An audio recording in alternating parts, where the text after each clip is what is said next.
Test 1, 2. Test mic 1, 2.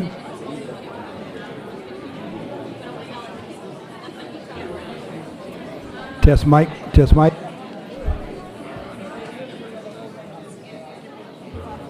Test mic, test mic.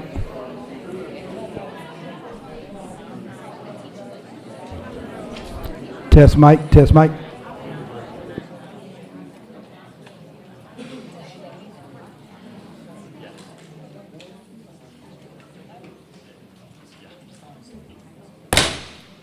Ladies and gentlemen, we'll call this regular board meeting to order. We'll start by asking everyone to please stand, the Pledge of Allegiance.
Ladies and gentlemen, that was the Como High Navy JROTC.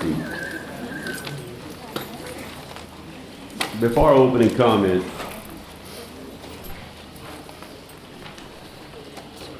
there's a request by staff to the board, the removal of agenda item 3.18, contingency funds for improvements to facilities. Are there any objections from any board members? Thank you. That will be removed. We will now go to our opening comments from Superintendent. Mr. President, I apologize for the interruption, but can we have a moment of silence for the young kid from Carencro High that lost his life on the school bus? Most definitely.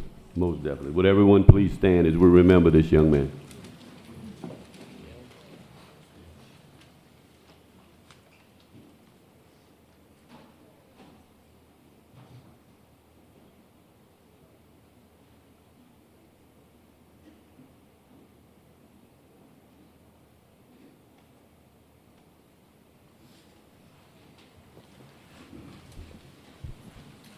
Thank you, everyone, so much. Superintendent Touchet. Thank you, Board President, board members. Tonight I'd like to talk about just what was mentioned in reference to the moment of silence. On March 1st, there was a very insensible issue that took place where we lost one of our students to gunfire. I will tell you that the number one pillar that we have in Lafayette Parish is that safety is our priority. And as much as we have done to be able to harden our schools, there is still much more to do to make sure that our kids that leave their houses return back to their houses. On that particular day, the student at Carencro High School did not return home. That again is a situation in which I can tell you that community and law enforcement and all different facets of government need to stick together and need to work together. I cannot say enough about the Carencro community and what took place with them coming together. I want to thank, first of all, our staff. I want to thank our bus drivers. I want to thank the social workers, the counselors that were there to provide assistance to our students and to our members of our faculty. I want to thank the community from coming together and saying that we're going to be better and we're going to do better and we're going to stick together. Again, we should always reflect on how we can prevent some of these acts from taking place. So again, I reiterate, and I'm glad that we have a packed house, because I want you to know that as the superintendent, our staff is committed to safety, and we will continue to make sure that safety is a priority moving forward. The second thing that I'd like to say is that, first of all, there'll be much discussion that takes place tonight. We will always remember that we will put students first, and we will make sure that we're being fiscally responsible with the taxpayers' dollars. Thank you, Board President. Thank you. We'll go on to our information items, which is 2.1, the Milton Elementary Middle School's Jazz and Jackets. Mr. Hidalgo, Ms. Mason. Good evening. I don't want to speak on behalf of my fellow board member, but Ms. Mason and I, as well as the group of young ladies, where are they? Come on up. Make y'all way up if y'all don't mind. Are excited to announce a historical event that has taken place at Milton Elementary Middle. This year, 3 6th grade students, Kaylee Begno, Kaylee Guidry, and Landry Jones, decided they wanted a dance team at Milton. Armed with determination and school pride, of course, the 3 young ladies approached their former teacher, Mrs. Hidalgo, knowing that at her age, she continues to dance. This is my wife. After months of pleading with Mrs. Hidalgo, she finally caved in and offered to coach the girls during a trial run year. Little did they know, the trial run would turn into something extraordinary. 32 students at varying abilities signed up to participate. With the help of their coach, Mrs. Hidalgo, and their assistant coach, Maddie Richard, and the immense support from the principal, Mrs. Skillery, Jazz and Jackets were born. The students have big plans for the future. So at this time, if you would, please welcome Milton's first ever dance team, the Jazz and Jackets, founder Landry Jones.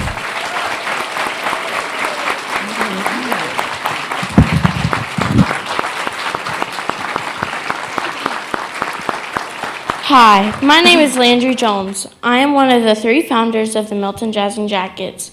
Kaylee Guidry and Kaylee Begno couldn't be here to join us tonight. At the beginning of the school year, the 3 of us had the desire to start a dance team. It was our hope this team could be a place where students could express themselves through dance and do something they loved. Through a petition to our principal, Ms. Guillory, and the support of our sponsor, Ms. Hidalgo, this dream very quickly became a reality. We are looking forward to an awesome next year with tryouts just around the corner. Congratulations, congratulations. Board President, if we can, Ms. Mason, I'm sorry. Can we take a picture with the dance team? That's what I was saying.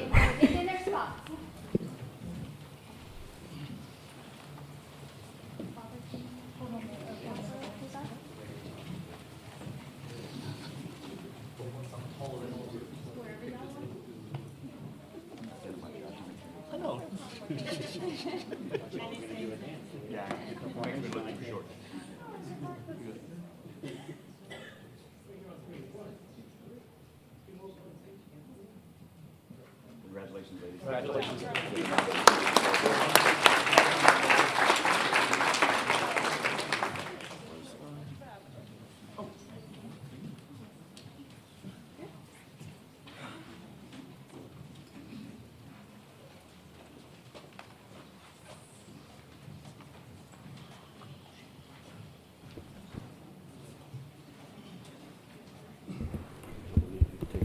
If you don't mind, I want to point out that this is our first middle school dance team in Lafayette Parish.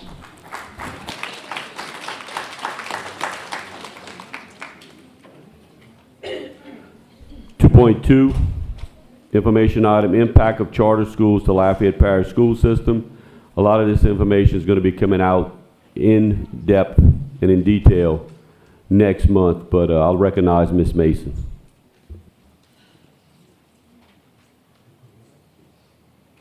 Can we get it put up on the big board?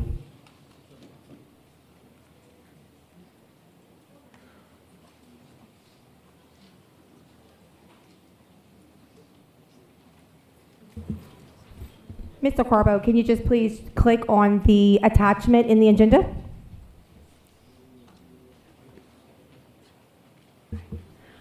All right. Mr. Dugas, you have it, or is it an attachment? It's Mr. Dugas that has it, Mr. Carbo. I have it up.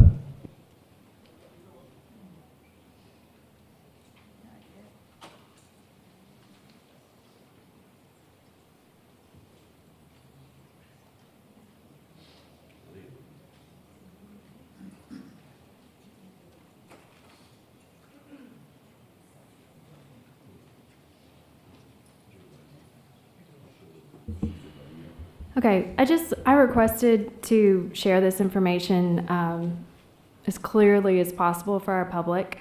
And you can see that through the years, back in 2015, we had to send our tax dollars to Acadiana Renaissance, Lafayette Renaissance, Willow, and other charters and virtual charters of the total of $9,418,272. So fast forward down to this year, and we will be sending $30,551,841.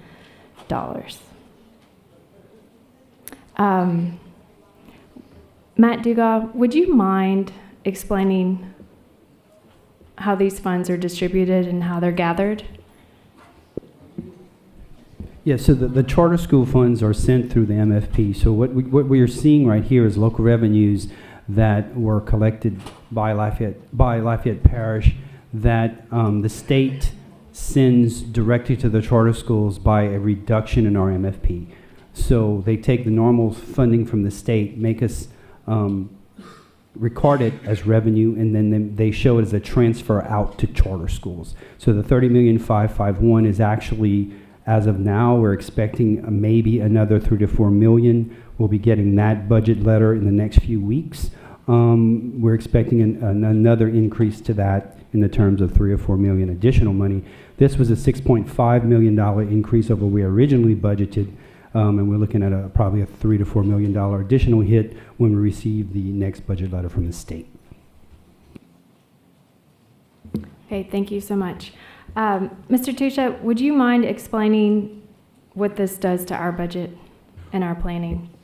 As it was stated, MFP comes to us based upon student enrollment. And, you know, as you can see that, you know, students are going to these free public charter schools, the money is following them. And this is exactly what is happening as far as when you see the money actually increase from one year to another, as more schools, more students are going to these schools. We are looking at an additional 1,200 seats that are going to be added to an additional charter school that is coming aboard as far as 24-25. So again, this is what we're paid out. This is not what we're looking for as far as what we're hearing as far as the 1,200 slots. All right, thank you so much. Thank you, Ms. Mason. Final information item is 2.3. It is the recognition of the Acadiana High School FFA Dairy Show Team. Mr. Lejeune. Thank you, Mr. Latiolais. Mr. Oob, if you can bring your kids up, please.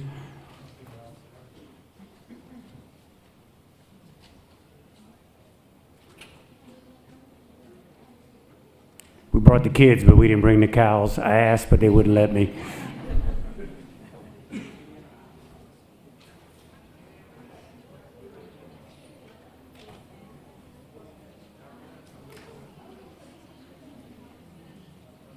Not enough room for the cows in Huh?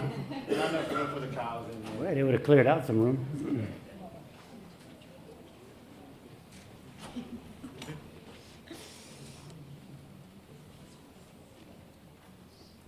So this is the Acadiana High Dairy Show show team. They have participated in the Lafayette Parish show, the district show, and the state show. I'm going to read through the awards that they've received, and then I'll ask Mr. Oob to kind of explain a little bit about what these awards mean. At the Lafayette Parish show, the results were our grand champion dairy showman was Miss Chloe Cates. Our reserve champion dairy showman, Gavin Semino.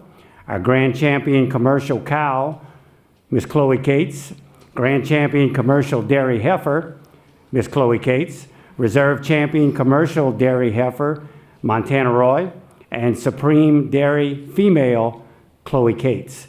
So that was Lafayette Parish. At our district show, our dairy showmanship, our senior division, Braden Broussard was first. Gavin Semino was second, Jaislyn Melanson third, Chloe Cates fourth, Montana Roy fifth, and the intermediate division, Miss Tori Guillory was fifth. Our champion senior showman was Braden Broussard. Our overall dairy showman was also Braden Broussard. And our commercial dairy heifer class winners were Braden Broussard, Gavin Semino, Jaislyn Melanson, Braxton Schexnayder, Gavin Semino, and Riley Como, and our champion commercial dairy heifer was Miss Riley Como. And at the state show, the class winners were Tori Guillory and Gavin Semino, and their cow's name was Geraldine. Riley Como and Chloe Cates, theirs was named Lottie.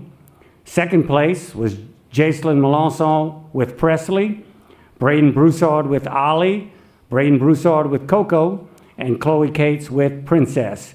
And in third place, Gavin Semino was with Boozy. In fourth place, we had Montana Roy and Jaislyn Melanson, and they had Ellie Mae. Fifth place was Haley Guillory and Braxton Schexnayder. And our grand champion commercial cow was Miss Chloe Cates, and our overall supreme dairy cow was Chloe Cates. So I'd like to congratulate y'all for this many awards. If you ever have an opportunity to go by Acadiana High, the cows are actually there on campus. You can drive around back and you can take a look at them. It's a great, great place. The little farm they have out in the back, and Mr. Oob just told me they're expanding it, knocking down some old woods we had out there. So it's going to be bigger and better next year. So Mr. Oob, if you could kind of explain a little bit about exactly what it means. This one? When we started this show team, this was 4 years ago during COVID. Mr. Lejeune was actually my principal, and had an idea. I was like, would you mind if I fence in part of our ag area and put some cows on campus? And he's like, yeah, great idea, do it.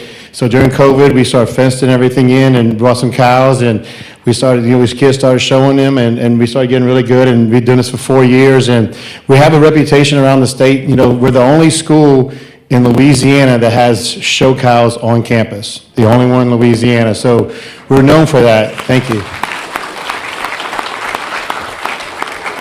And our kids compete extremely well. As you hear all the awards, you see their awards out here. They compete extremely well in all divisions. There's what they call showmanship. You might have heard him mention. Showmanship is when the kids are actually judged on how well the animal works well with them. And so they had to work as a team. The kids had to go ahead and work with them, practice with them, get them set up right. They got to feed them every day. And like I tell these kids, I said, you eat every day, so the animals do too. So holidays, weekends, they're out there feeding, taking care of their animals. They got to, wash them, bathe them when getting ready for the shows, give them medicine when needed too as well. Chloe actually had the Supreme Dairy Female. This is a very rare thing to have that. That cow is actually on campus. Chloe would go twice a day to milk her, because you got to milk cows twice a day. Even those freezing cold days, she was there too, milking them as well.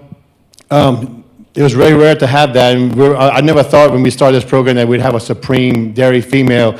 What they do is they take the champions of every breed that's there, and from the champions, they select the #1 cow in the whole entire show. And so Chloe, actually, the cow that actually she showed was out at Acadiana High School, was selected over 250 cows to be the best one in the state of Louisiana. So we're very proud of having that, too.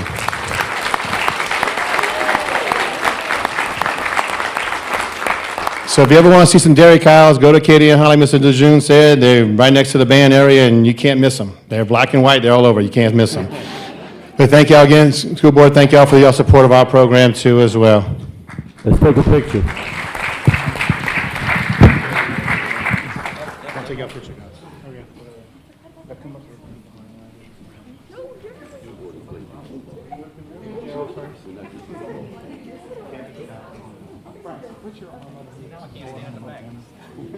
Kids are too tall. Good job. I mean, you know, the shoulders jump.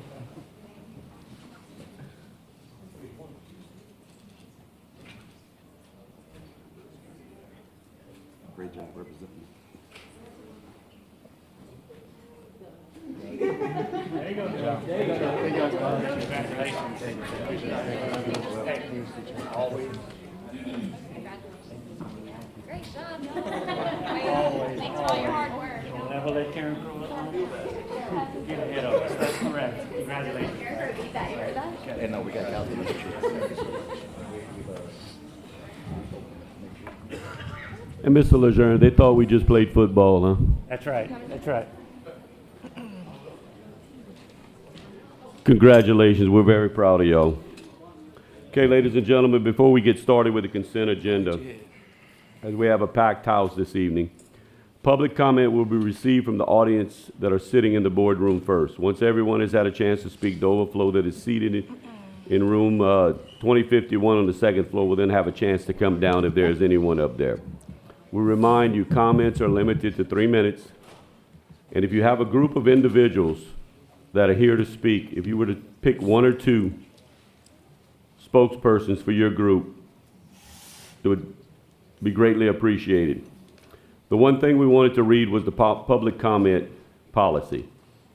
The board has opportunities to address, the public has opportunities to address the Lafayette Parish School Board during their meeting within the guidelines of policy BCBI. This is an opportunity to address the Lafayette Parish School Board regarding matters that are on the board's agenda for discussion at the meeting. Public comment is specifically limited to the item on the board's agenda.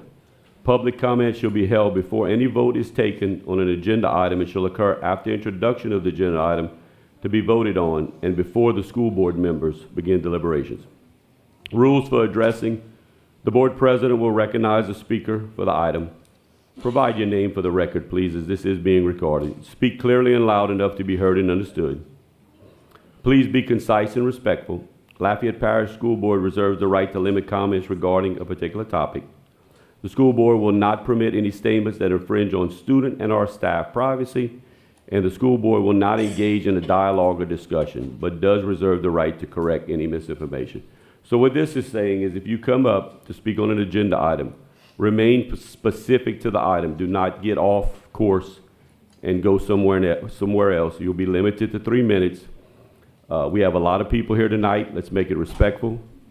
And I'll go ahead and read the consent agenda. Any item that a board member wants pulled, please say so, and I'll mark it down, and then we'll continue. 3.1 is employee services. Discussion and action on the teacher residency recruitment and retention stipends. Pull that, please.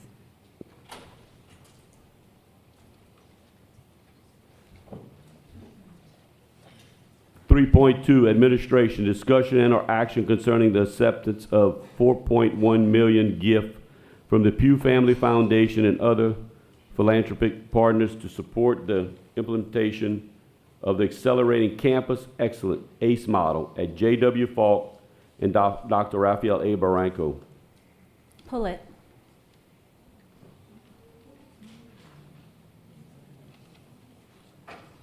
Three point two, discussion and or action concerning the elimination of J.W. Falk Principal and Dr. Raphael A. Barranco's job description and the addition of 2 elementary principal positions. 3.4. Please pull that one as well.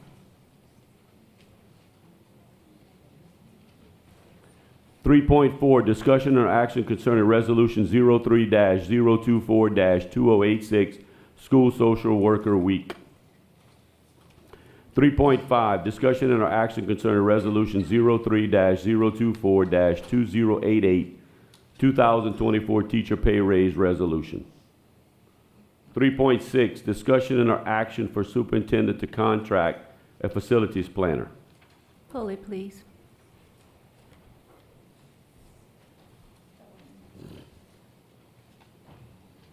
3.7, discussion or action concerning the relocation of the middle school full-time academic gifted program and the pull-out gifted enrichment program for Paulboro Middle to Edgar Martin Middle.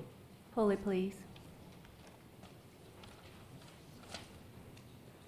3.8, discussion and or action concerning the relocation of the middle school French and Spanish Immersion Magnet Academy from Paulboro Middle School to Scott Middle School. Pull it, please.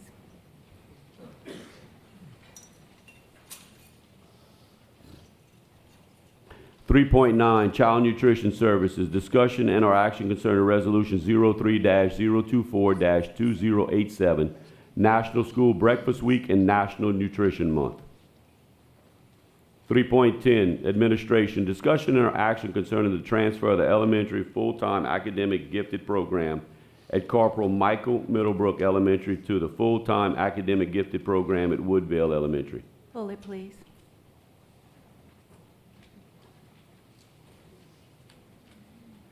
3.11, Administration, discussion and or action concerning the discontinuation of the Mandarin Chinese Immersion Magnet Academy program at Corporal Michael Middlebrook Elementary School for all grades, kindergarten through 5th grade, beginning in the 2024-2025 school year. Pull it, please.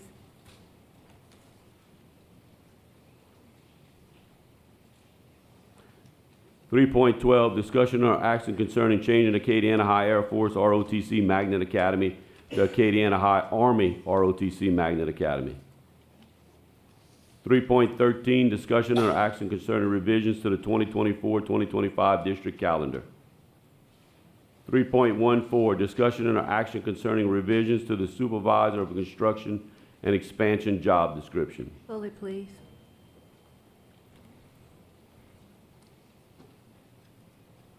3.15, discussion and action concerning eligibility consideration of school-based instructional leaders, master teachers, and school data liaisons eligibility for the 2002 sales tax fund and the related job description changes. Pull it, please.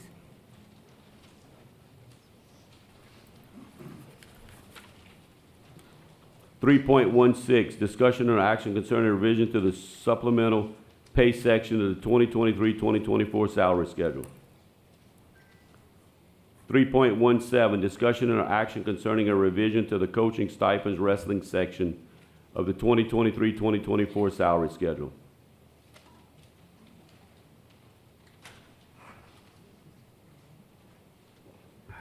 3.18, huh? Oh, I'm sorry, we've deferred 3.18. 3.19, discussion or action concerning the March budget to actual revisions for fiscal year 23-24. 3.20, finance, discussion or action concerning funds set aside in the self-funded construction fund that will be split 50-50. 3.21, risk management, discussion and or action concerning policy GBRHA, professional personal sabbatical leave for teachers and administration. Pull it, please.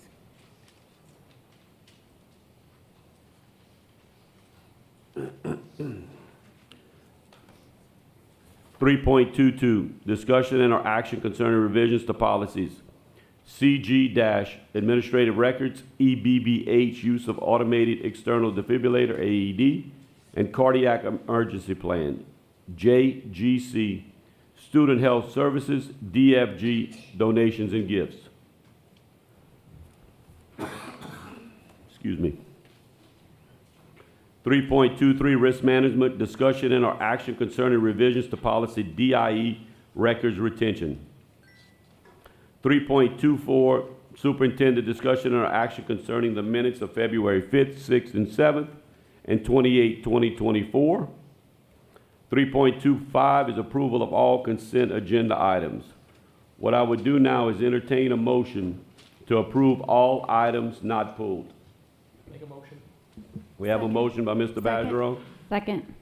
second by Ms. LeBeau, to approve all items not pulled. That is every item except 3.1, 2, 3, 6, 7, 8, 10, 11, 14, 15, and 21. I will open up the floor for any public comment on any item not pulled. If you have something you would like to speak on an item that was not pulled, please come to the podium and specify which item it is and be specific to that item. Thank you. Ms. Reed, you can sit at either one. We're gonna let you sit tonight. Or both of them? Well, I didn't say that. Joy Reed, Lafayette Parish Association of Educators, President. Thank you, Mr. Lejeune, for getting this on the 3.5 teacher pay raise resolution. Our organization does not just lobby you guys. I promise I don't just bother y'all. We also bother state legislators and national legislators. And we basically are just asking for your support at the Capitol this year. Last year, the legislature promised us a $2,000 permanent pay raise, and they are trying to go back on their promise this year. And we would like your assistance in helping hold them to their promise.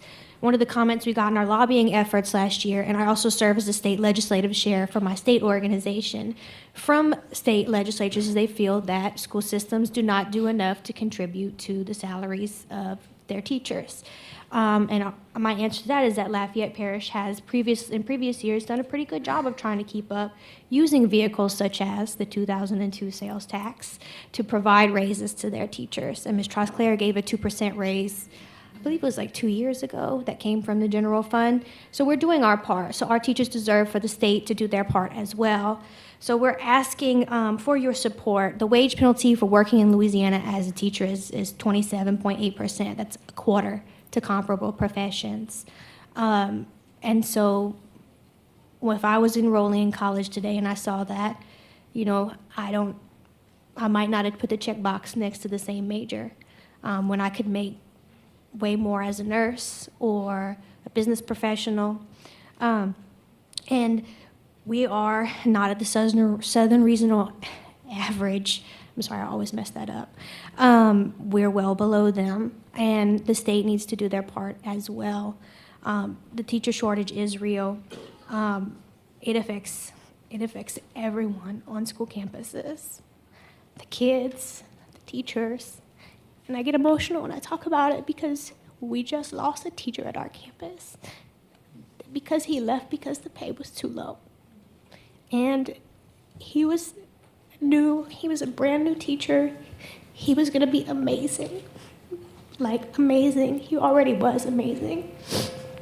And he left, and I won't have the opportunity to work with him. And I won't have the opportunity to see him work with my kids. And so when we say that we want the 2002 sales tax or this 2,000 from the state, understand that low teacher salaries have real repercussions. Small class sizes are great, but you need someone to staff that classroom. And if there aren't any teachers, there will be no smaller class sizes. Thank you, Ms. Reed. Do we have any other public comments on items not pulled?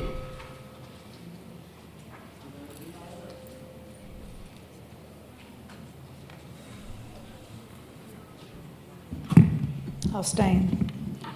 My name, excuse me, is Mary Lib Gercio.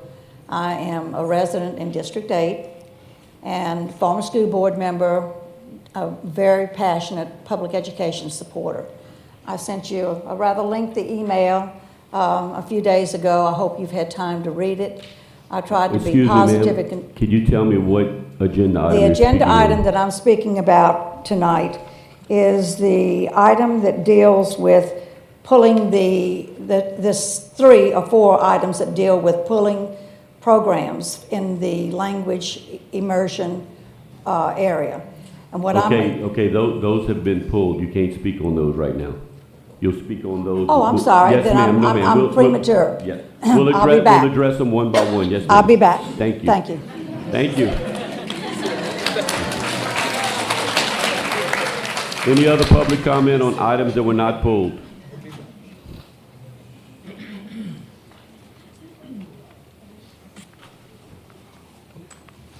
Sorry, I'm not used to sitting. I stand all Well, day. yeah, we used to have a podium, remember? Right? It was nice. It was the perfect height for my Correct. short self.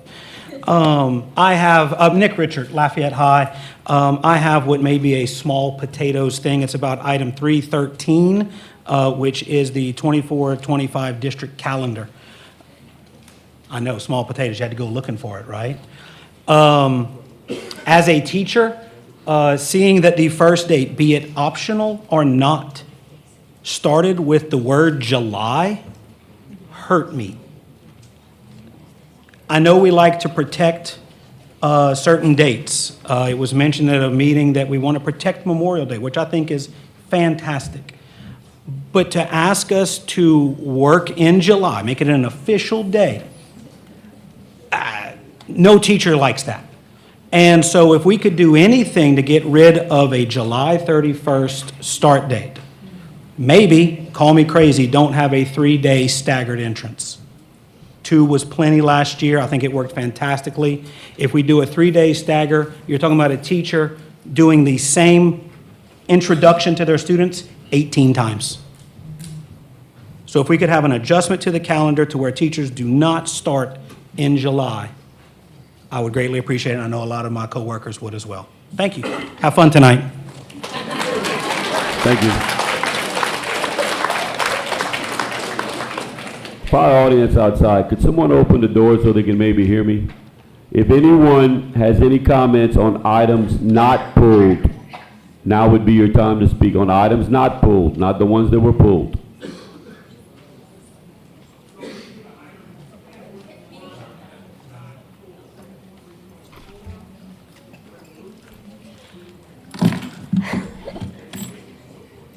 Okay, go ahead. You'll be able to read the resolution. Okay. You can go ahead and read the resolution if you like. Yes, ma'am. Okay.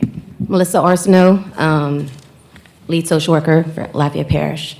Thank you for giving me this opportunity to read this proclamation on behalf of our school social workers. Whereas the importance of school social work through the inclusion of school social work programs and services has been recognized in the Elementary and Secondary Education Act of 1965 and the Individuals with Disabilities Education Act. Whereas school social workers are exceptionally skilled in providing services to students who face serious challenges to school success, including disability, poverty, discrimination, abuse, neglect, mental illness, homelessness, bullying, family stressors, and other barriers to learning.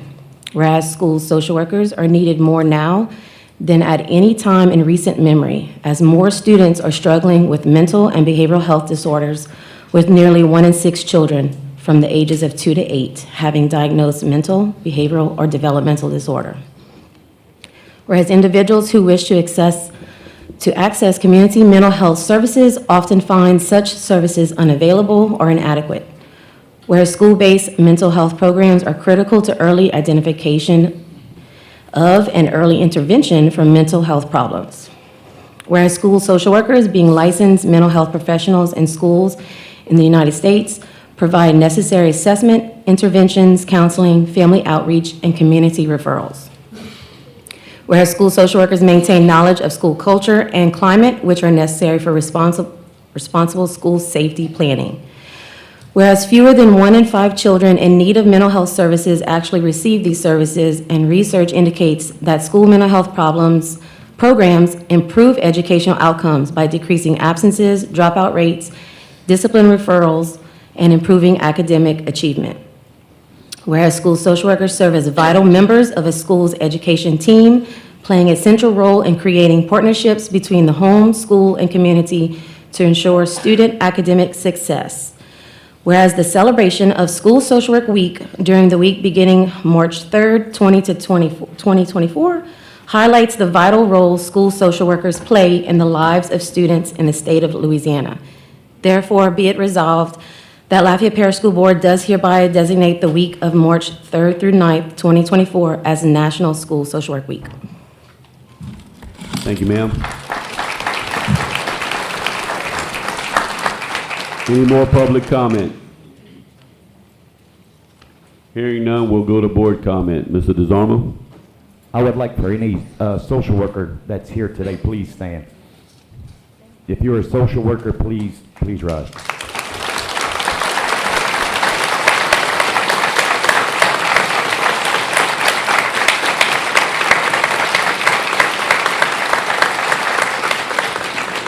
Thank you for all you do. Mr. Lejeune, you have a resolution you'd like to read, sir? Yes, sir. I'd like to read Ms. Julie Reed's resolution for the Lafayette Parish Association of Educators. I am honored and proud to do it. I belonged to the organization while I was a teacher, so it gives me great pleasure to read it. So their resolution, whereas in June 2023, it was found in the Louisiana Department of Education's teacher recruitment and retention compensation study that the percent of current teacher positions filled by teachers certified in field is only 69%, and that the wage penalty experienced by teachers choosing the profession in Louisiana is 27.8%, and wages of many Louisiana education support professionals' wages fall below the federal poverty level.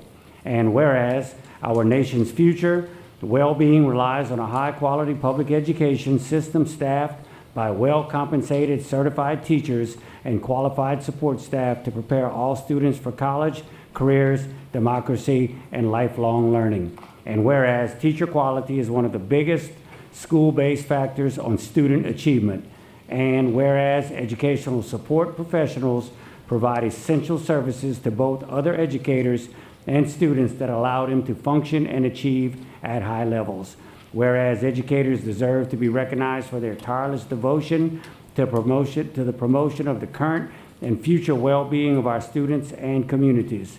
Therefore, be it resolved that the Lafayette Parish School Board joins the National Education Association, Louisiana Association of Educators, and Lafayette Parish Association of Educators in their support for the passage of permanent and equitable pay raises for teachers and support staff of at least $2,000 in the 2024 regular Louisiana legislative session. Be it resolved that a copy of this resolution shall be transmitted to our governor and to all members of the Louisiana Senate and House of Representatives. Thank you, Ms. Reed. Thank you, Mr. Lejeune. Is there any other board member comment before we go to the vote? Madam Secretary, I'll call for the vote. We are voting on all items not pulled. We're voting in global.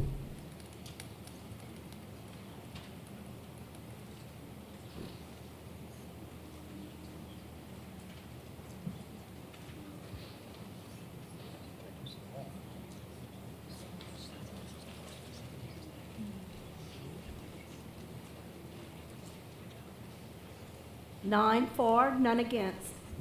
Motion carries. We will now go to the items pulled. We'll take them one at a time. And I remind you, when you come to speak, please be precise.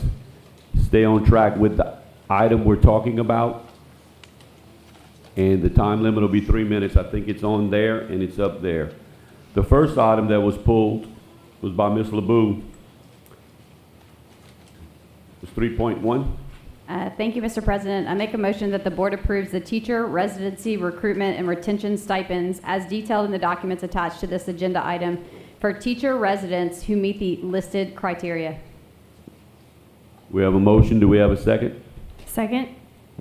We have a motion by Ms. LeBeau and a second by Ms. Mason. Is there any public comment on item 3.1?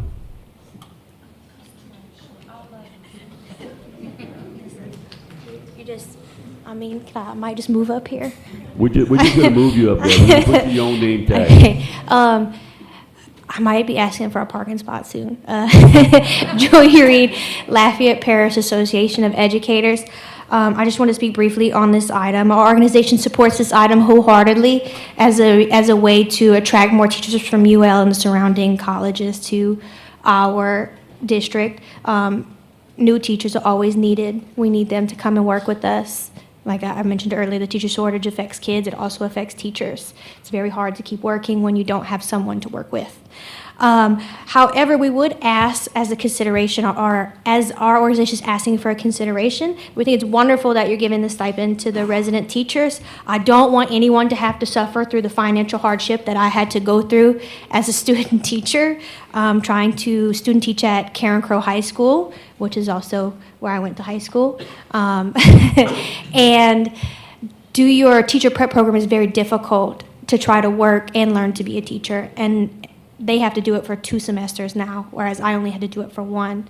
But we would ask the consideration also for the mentor teachers who help usher these new people into the profession. So they currently receive a stipend, and it was expressed to us by a lot of the mentor teachers that they would like to see the stipend increase too, because it also requires a lot of work on their part coaching these young people into the profession. So we wholeheartedly support it. We're very proud of this effort to attract new teachers to the parish. But again, please let's not forget the staff that's already here. Thank you. Thank you, Ms. Reed. Do we have any other public comment? Dr. Sabwell, would you like to speak on this? Come on up, sir. Come on up and have a seat. Does everyone recognize this man in the room?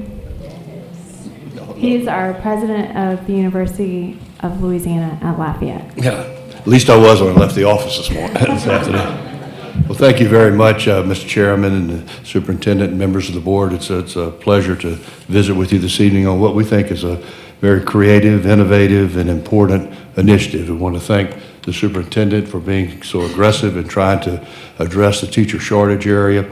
The university is very pleased to partner with the school system, as we have for generations, in trying to make sure that we fill every classroom with highly qualified teachers. So I'm here to commend you on the initiative and to ask for your very serious consideration. Amy? My name is Amy Barber. I teach in the College of Education and Human Development at UL, and this is a huge win for our students and for the district, for schools and classrooms. There are a lot of uncertified teachers in positions right now, and so this is an initiative focused on getting more education graduates who are certified and from UL into LPSS classrooms. So thank you so much for your consideration. This is really exciting. Thank you so much. Excuse me, I have one other person from UL as well.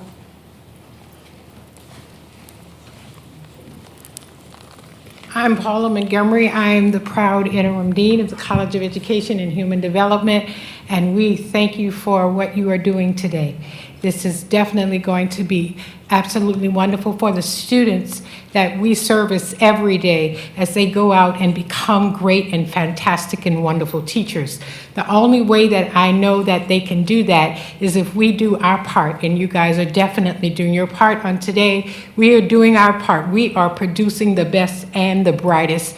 We're very, very proud of our students, and we're very proud of you tonight. Thank you. Any other public comment on this item? Good. Thank you. Thank y'all so much. We'll go ahead and take board comment. Mr. Touchet, you wanted to speak on this item, sir? Yes, just for the audience, just to kind of get clarity on what this is about, is our administration is really trying to reach out. You know, being here in Lafayette and having a university that is right here in the midst of our district, we're just trying to look for every avenue whatsoever to keep teachers that are going through the program at UL Lafayette here in Lafayette Parish. There are 85 teachers that are only referred to as TATs. They do not have education degrees, and they are teaching our kids in our schools. The reason why some of these teachers don't go through the entire 4 years is that just recently, 3 years or 4 years ago, the State Department stated that, hey, instead of doing student teaching for a semester, now it's for a whole year. So these individuals that are getting into their last year of education, they're having to be in the schools full time, and there is hardly not much time for these individuals to be able to earn a salary or earn anything to be able to just get through. So this is an innovative way of, first of all, trying to give those individuals stipends and to just say to them that, hey, if you do this, there's going to be a 2-year commitment on your end that you will pay back and you will come and work here in Lafayette Parish. So again, it's a one-time stipend that they will be getting, and it will depend on whether our budget can support that or not moving forward. But again, this is truly an effort to be very aggressive, to say, hey, UL Lafayette, we are truly going to reach our potential by working with you to make sure that the best teachers stay here, because no one wants to have their students being taught by someone that does not have an education degree. So thank you, UL Lafayette. Go Cajuns. Any other board member comment? Hearing none, Madam Secretary, I'll call for the vote.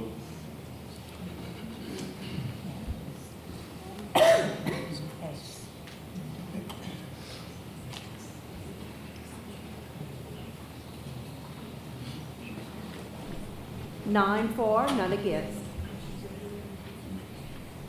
Next item was 3.2, Ms. Trahan. Thank you, Mr. President. There's been so much discussion. Ms. Trahan, we're going to need a motion. Oh, I'm sorry, that's right. You can read the recommended action if you want. Thank you. Yes, ma'am.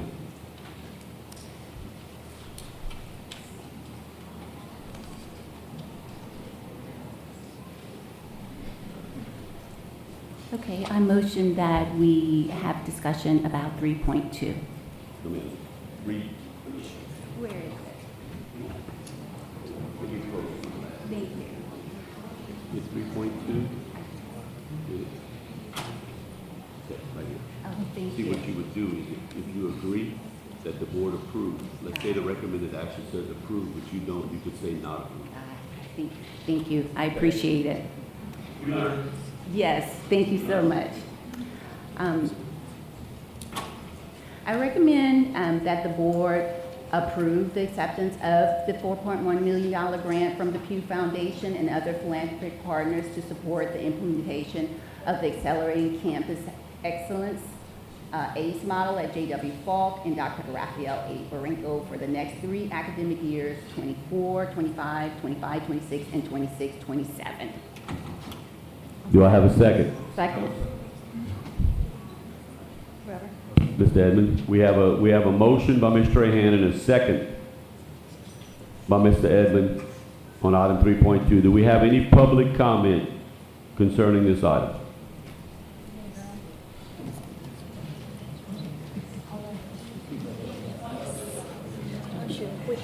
We have lots of opinions tonight. Okay, so our organization, again, we do support this grant, okay? The overall program we think is wonderful. We thank the Pew Foundation for any resources that they want to give to our students. Our organization's concern is that the teachers at J.W. Falk be treated fairly in their efforts to retain their jobs there. Many of them are concerned about how that process is going to be rolled out, and they haven't felt like they've been given a lot of information or enough information to even know if they want to try to stay at this program. And some of them missed the transfer window because this is coming out after it, which just closed. So members have reached out to me and asked that maybe the transfer window be reopened for those that choose not to participate, and so that they can then try to retain a job at another school. We also want to make sure that there's transparency around how they're being rated to be retained. They don't feel like they really understand what is going into their rating. So our concern is that, we want the resources for the kids, and we want the extra coaching for the teachers for sure.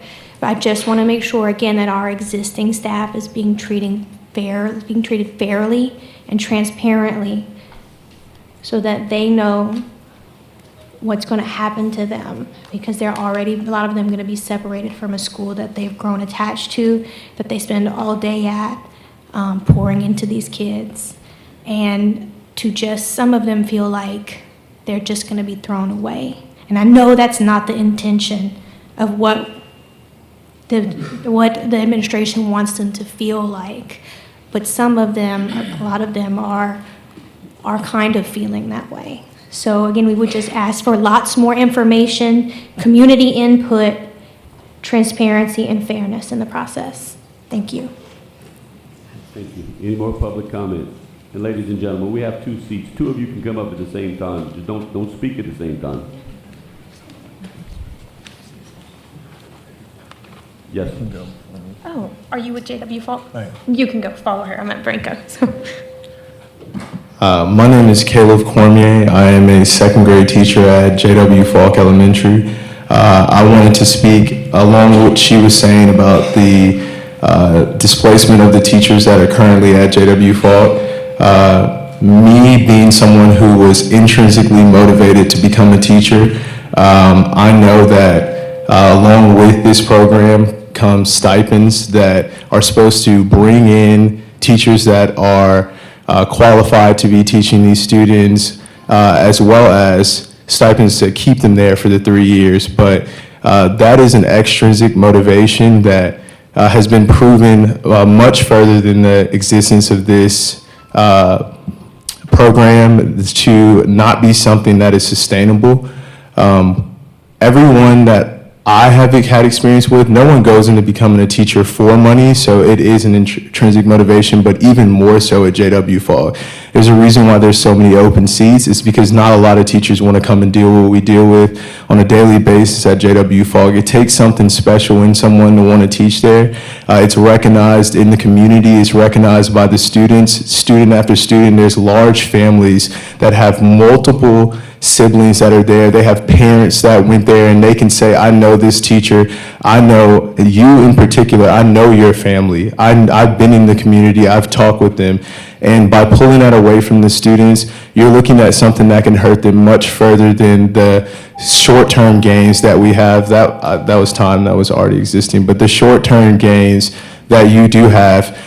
Previously with this program, yes, there has been rapid growth for these students in the first couple of years, but once the money is pulled away, there has been experiences where 40% of the staff at those schools leave because they were brought in by something other than the desire to work there. And at JW Falk, I don't believe that there are as many people that specifically desire to be at JW Falk like the people that are already there. So I believe that something should be done to where you're working with, I mean, if you're saying there's people who aren't qualified, they already came with something that you can't really qualify them for, and that's the passion and desire to be in that specific area. So working with those people to build them up seems far more advantageous than bringing in a new staff. I'm not going to come and throw away the foundation of having people who desire to be in a place to build something completely new. It's like coming in and saying, I have the answers without asking what the problems are, because if we want to look at numbers, I mean, these kids are not numbers. If you want to look at numbers, these kids are dealing with far more things that are much greater than just their lack of time that they have and being able to be with a teacher longer, the amount of years. In the 2.5 years that I've been there, I've seen students guarantee a lifetime of change because of the oath of growth that we take at JW Falk versus the small change that you can see with this program.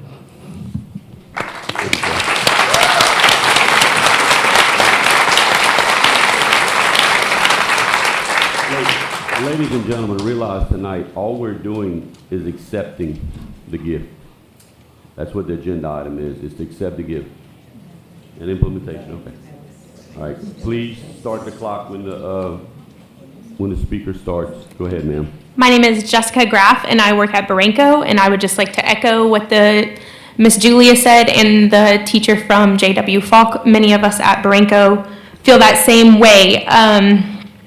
I speak for several Barenco teachers when I say we feel like our hard work has been disregarded during this decision process. There is a lack of communication. We don't fully understand this model, so hopefully communication can improve after this meeting. The kids at Barenco are kids that present unique challenges. They come from backgrounds that you try to imagine, but you can't unless you have lived through those challenges. So I've spent the past school year building relationships not only with my current fifth graders, but with the third and fourth graders as well, because that is the groundwork that has to be done in order to gain their trust. A lot of our students tend to have their guard up with new authority, and with this ACEs model, you are bringing in a lot of new authority.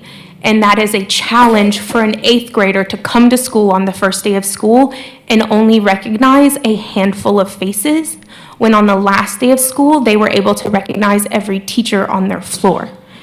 The current class I have is, I often say to people that it's the best class I have, and I often wonder why. I haven't changed much as a teacher. Obviously, I've grown, and I'm more comfortable with what I teach, but I think it truly is because I've known those students since they've been in the car line in third grade. And I've been able to talk with them and check in with them.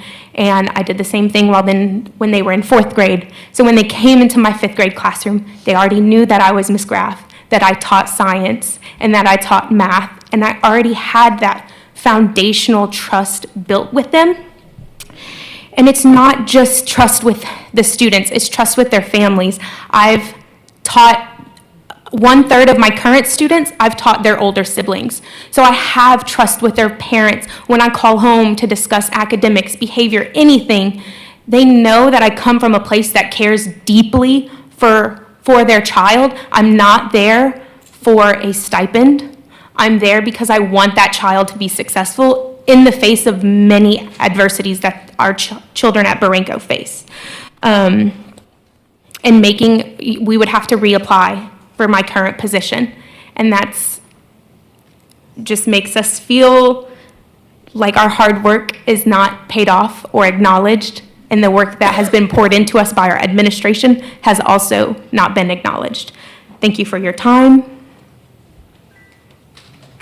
Thank you. Ladies and gentlemen, I apologize for not mentioning this earlier. After comments and agenda, we don't have applause at board meetings, so please keep it down and not applaud after everything. It slows things down, and we don't do that here. Ma'am, you have the floor. Okay. My name is Krishandra Combs. I've been at Barenco since we've opened in 2019. I've taught second grade, I've taught third grade, and now I'm teaching fourth grade. Since at Barenco, we've been through 2 different administrators. This past year is the most parent involvement that we've had, thanks to our current administration. We have cafe, Girls on the Run, we've had a fall picnic, we've had a winter family night. I'm not exactly sure why our school has been chosen for this model when we've only been in existence for 5 years. I just feel like we need more time to establish our school culture, build more community ties before establishing this new program. Thanks. Go ahead, sir. Yes, my name is Claudie St. Louis. I'm with Bridge Ministry of Acadiana. We are a nonprofit that serves in a community where the students are zoned for JW Falk, and I echo what many of the teachers have said. I'm also an ACE educator, and one of my biggest concerns is, for those who don't know what ACE is, it's adverse childhood experiences, right? These kids experience a lot of trauma, and some of that is about having people in their lives that they can count on. And so one of the big concerns we have at my organization is that with this new hiring process, that a lot of the teachers and administrators that these students have made built relationship with and have rapport with will be stripped from their lives, which may seem very small to us and maybe some on the board, but for them and their circumstances, this can add to the trauma, right? And so you very well would be re-traumatizing these children and doing a disservice to them more than anything. The second aspect is that the grant obviously covers 3 years. Everything that I've read from coming from the school board has suggested that finances are an issue. So what happens after the 3 years? Are you guys committing to spend when I quickly did the math, it's about $700,000 per school per year. Are you committing to put that money into the schools? Because another thing is if it's only for 3 years and then in that 4th year, you're reverting back to what's already been, again, you're not doing any service to the students. You're just giving change for change's sake, and that's not gonna benefit the children. So I'm also concerned with the implementation of how this is going, right? It seems very quick. It seems as if there's been very little information, obviously, the flyer behind you, but things that's happened in Texas and worked in Texas or other states doesn't necessarily work here. The demographics are different. Our climate is different. Everything about these locations are different. We may say, well, they're poor, underserved students there. It's still not the same. And so I would like to know more about the success of the program, about those particular kids, and how does that relate to our particular kids, and does it relate at all? And so I think for me, how quickly this is happening, I'm not completely opposed to the program, but I think it probably would be something that we should slow down on, do some more analysis, figure out which teachers are we bringing in. Are these teachers prepared to deal with these students with ACEs for the long term? Or as the young man said, is it simply that they're coming for this additional stipend, and once that stipend runs out, they leave? And what message does that present to the community and to those students, that you're only worth it if I'm getting paid for it? And I do not think that's beneficial to the students. Thank you. Thank you for your comments. Yes, ma'am. My name is Mitzi Moss-Duyan, and I am a teacher by trade. I have owned a preschool, and I've owned a business in Lafayette. And I'm glad I waited, because most of these people actually did say a lot of what I wanted to say. So let me go on. I am not going to sit here in front of anybody and say you shouldn't adopt the ACE program. That's not what I'm here for. I mean, who would kick a gift horse in the mouth? However, since so little is known about it, surely you understand, and the public should understand. Let me back up. Since so little is known about it by the public and those that are specifically impacted by it, surely you understand the reservation, the concern, and the doubt in this. To say we don't need it, absolutely not. Give Ms. Harson, she is the principal at Barranco, give her $700,000 right now. I can promise you, you wouldn't recognize the school. The Butler buildings that have been there in the middle of the yard for God only knows how long and have been requested to be removed, still haven't been removed. Probably the first thing she would do. Along with, she would be expanding all of these things that are actually on the Barranco principal's job description. School vision, she would bring in professionals more than she already has. School culture, corroboration between teams of teachers. She'd be bringing in masters, doctors, whoever. Instruction, every class would have God only knows what, because she has vision. Professional competency, those that are not certified to date, that would be on fast forward. Adaptability, as far as for her job, this is related to her performance. Adaptability, she has been quite adaptable in this new setting. She's only been there 1 year and shy of 2. She came from the central office. She has 25 years of experience. Dependable, she's there every day. Honesty, check the books. Decision-making, she can do it on the fly. Cooperation, she has not only cooperated with her staff, and of course, not always everybody likes their boss on every given day. That's any job, any place. Oh Lord, I'm almost out of time. My point is that my biggest concern is what this gentleman just talked about was the fluctuation, the constant looking at this school. It's only been elementary for the last 5 years, by the way. It's had multiple roles. Thank you. Any other public comment before we go to board member comment? Can you open the door so if anybody outside can? Do we have any public comment before we go to board member comment?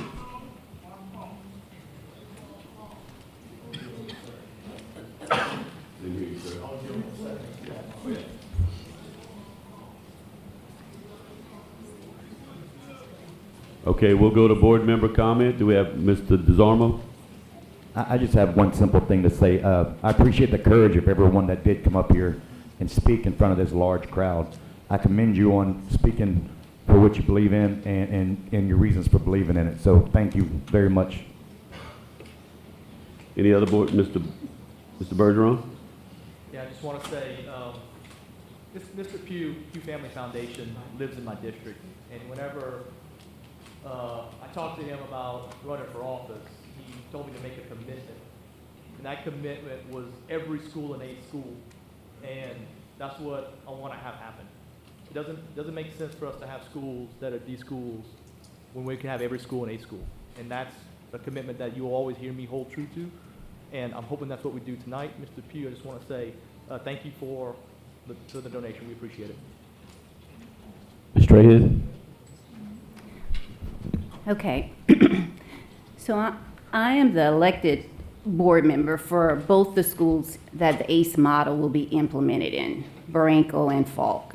So I want to first acknowledge and say how grateful I and the school system, all the board members are for the $4.1 million gift to our district, to our schools that have, two of our schools that have been declining in terms of low performance.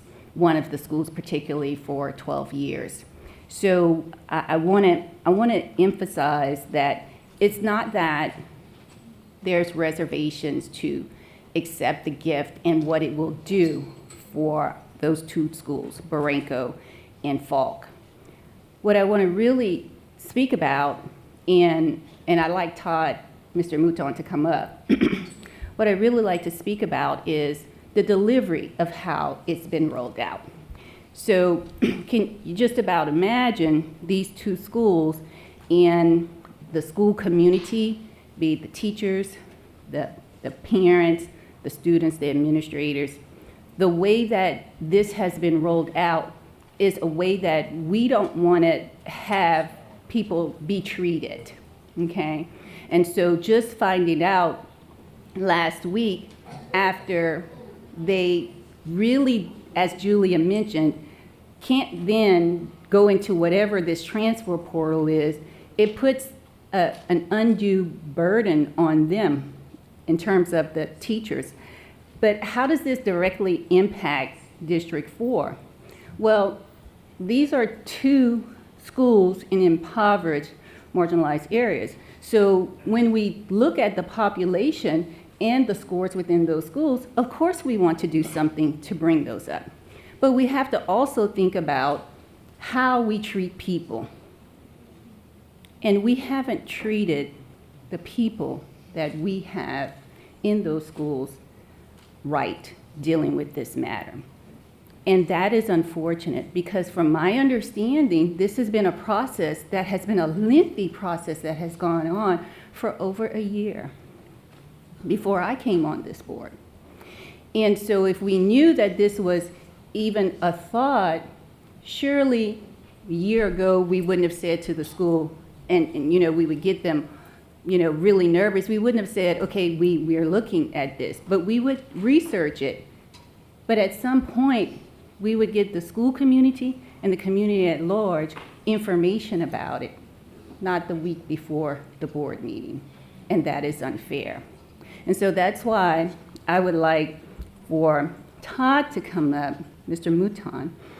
He's the executive director for the Pew Foundation, because I'd like for him to give a little more a lot more information that has not been communicated. So, and I want to make this clear, because there's a lot of things on the agenda tonight. It's a heavy agenda.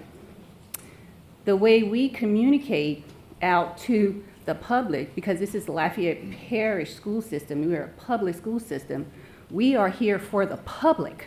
And so we want to get the public engaged in this process as well. So we have to do better in terms of internal and external communication.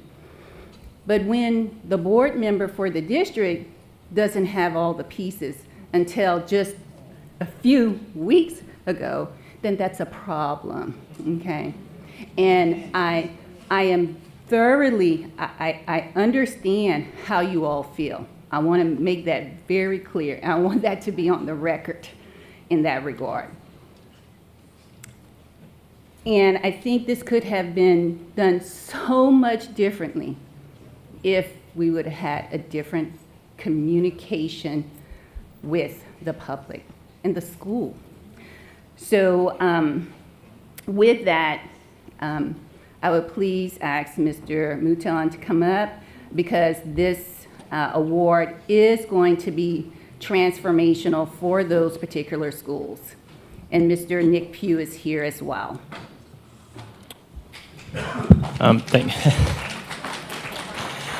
Hold applause, ladies and gentlemen. We don't applaud at board meetings. Thank you.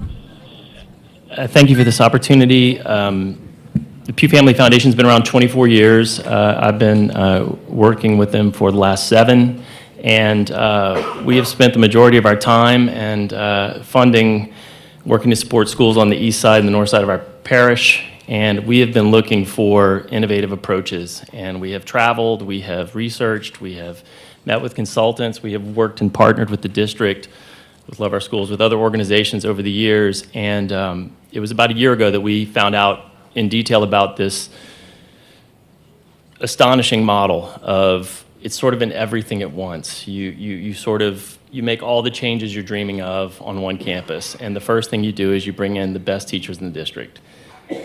No more first-time teachers, no more uncertified teachers, no more ineffective teachers. And then you bring in these other supports. And so yes, about approximately a year ago, we began working with the district to discuss possibilities for this. And tonight we're here to offer a gift to move this project forward. My turn? Mm-hmm. Well, hello, everybody. I'm Nick. And for a while, our foundation has wanted to set, the board to set a goal that every school in this parish will be an A school. And tonight, I think this board will take a bold and transformative step on that journey. And when I first started discussing this, they said, your dream is crazy. You just can't do it. And some of us have been in this room since 1961 when we heard a president at Rice University says, we choose to undertake this project not because it's easy, but precisely because it's hard. And on this journey tonight, it's our hope, and we're very confident in this program. We've been to Texas today. Some of the staff at the board went to a school in Ville Platte that's started this program, and it's very, very successful in our view. So what will we get? So those two schools will get excellent, best in the parish principals. They will get the best teachers. Not only are these teachers qualified and have experience, but they also have proven that they can actually grow kids in the economically disadvantaged and minority communities. In addition, they will get an extra half-hour instruction. They will have, if parents opt in, they will get an opportunity to stay on campus from 7:30 to 6 and get an hour and a half of enriched education, and they will be given 3 meals. So in summary, I want to thank the board for accepting this gift, and let's go make those 2 schools in under 2 years A schools.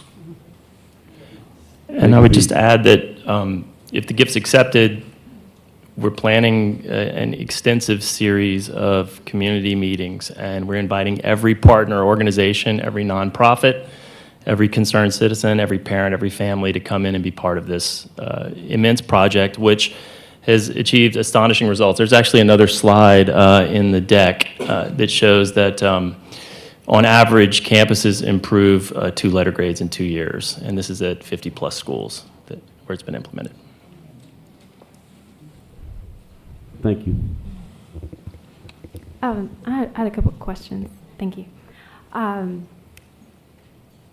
You know, I'm one of the old board members, and I know that we have had so many conversations about improving our schools from the inside out. Ms. Margaret, can you tell me how many certified teachers we have currently at Barranco and J.W. Falk?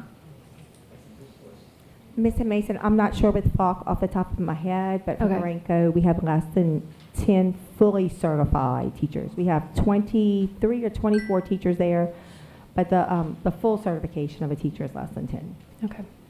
I know, and Mr. Pete and everyone giving this donation to us, and if we accept tonight, thank you so much. This is, $4.1 million that you're investing in our community, and I'm very, very grateful for it. So I'm sorry that the message has not been received well. But I just want to assure you that I'm looking forward to this for our community. Mr. President. One more time. So I think the investment in these 2 schools is absolutely wonderful from the Pew Foundation. And this is for Superintendent Touchet. I just want to make certain the school system's investment is equally addressed, so that once the 3 years is over, where will we be at that point in time? And so we want to make certain that the funding still flows into those schools so that we don't see scores revert and drop. So just want to make certain to address that to you. Mr. Hidalgo? Yes, Mr. Pugh and all of the philanthropists involved in this endeavor, thank you very much for your generous offer. I do remember not extremely long ago, particularly one that I remember would be Alice Boucher, going through something similar. Not the same program, but something similar. And unfortunately, I don't know what the outcome of that process was, but I do know from teachers on the ground that there were concerns about what some of the things were said tonight, about students walking into school one day and seeing a whole new crowd of people. I personally believe that kids are resilient. I personally believe that these children, if given the right opportunity, are going to excel no matter what. But what I'd like to know from you, Mr. Touchet, and if you could please, address what Mrs. Trahan said, but I'd like to know from you, what is the school system's commitment? What is future commitment after 3 years? What is this program really going to do? I know we've talked about it on a high level, and I know we have a lot on the agenda, but this is a very important topic, because I think that this gift, this offer, is phenomenal. But, and given the fact and what Ms. Trahan is expressed tonight, we do have to, the community does deserve adequate information. So this is an opportunity, hopefully, to give it. Thank you, Mr. Dago. First of all, this is very bold, and this is very transformable. And this is something of which no one else in Louisiana is doing as far as trying to turn around a school. I've been in this district for the last 5 years, and the resources that has been given to those two schools as given to all other schools in this parish has been what it needed. There was one missing fact.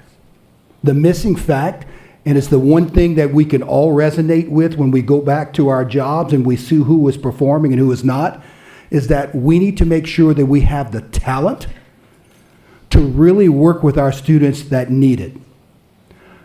As a superintendent, I do not want to give one more year to see if something can work.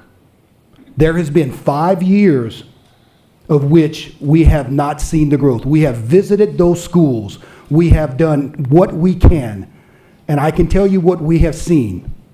We go into a school and we go into a classroom that is certified. We go into another classroom in the same school, and the poor education that our kids are getting in these classrooms would make every single one of you ill to your stomach. It is not fair, and it should never be fair for our students that are in need to get the quality of what they need. I applaud the teachers that are at those schools. I commend what they are doing, but we need to do something very different, and we need to set the stage that says that our kids at these schools deserve to have better than what it's getting. I'm not saying that you guys have not done a great job, and I assure you that we will make sure that every qualified person is going to get a position in this district. We're going to take care of you. That is a promise that I have, that we will make sure that these people are placed.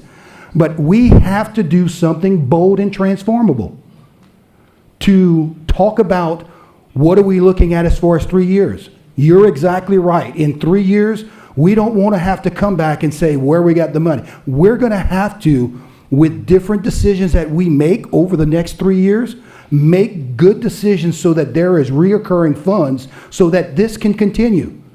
Oh, and here's what we also want to see. Can this continue into middle schools? Can this move on to high schools?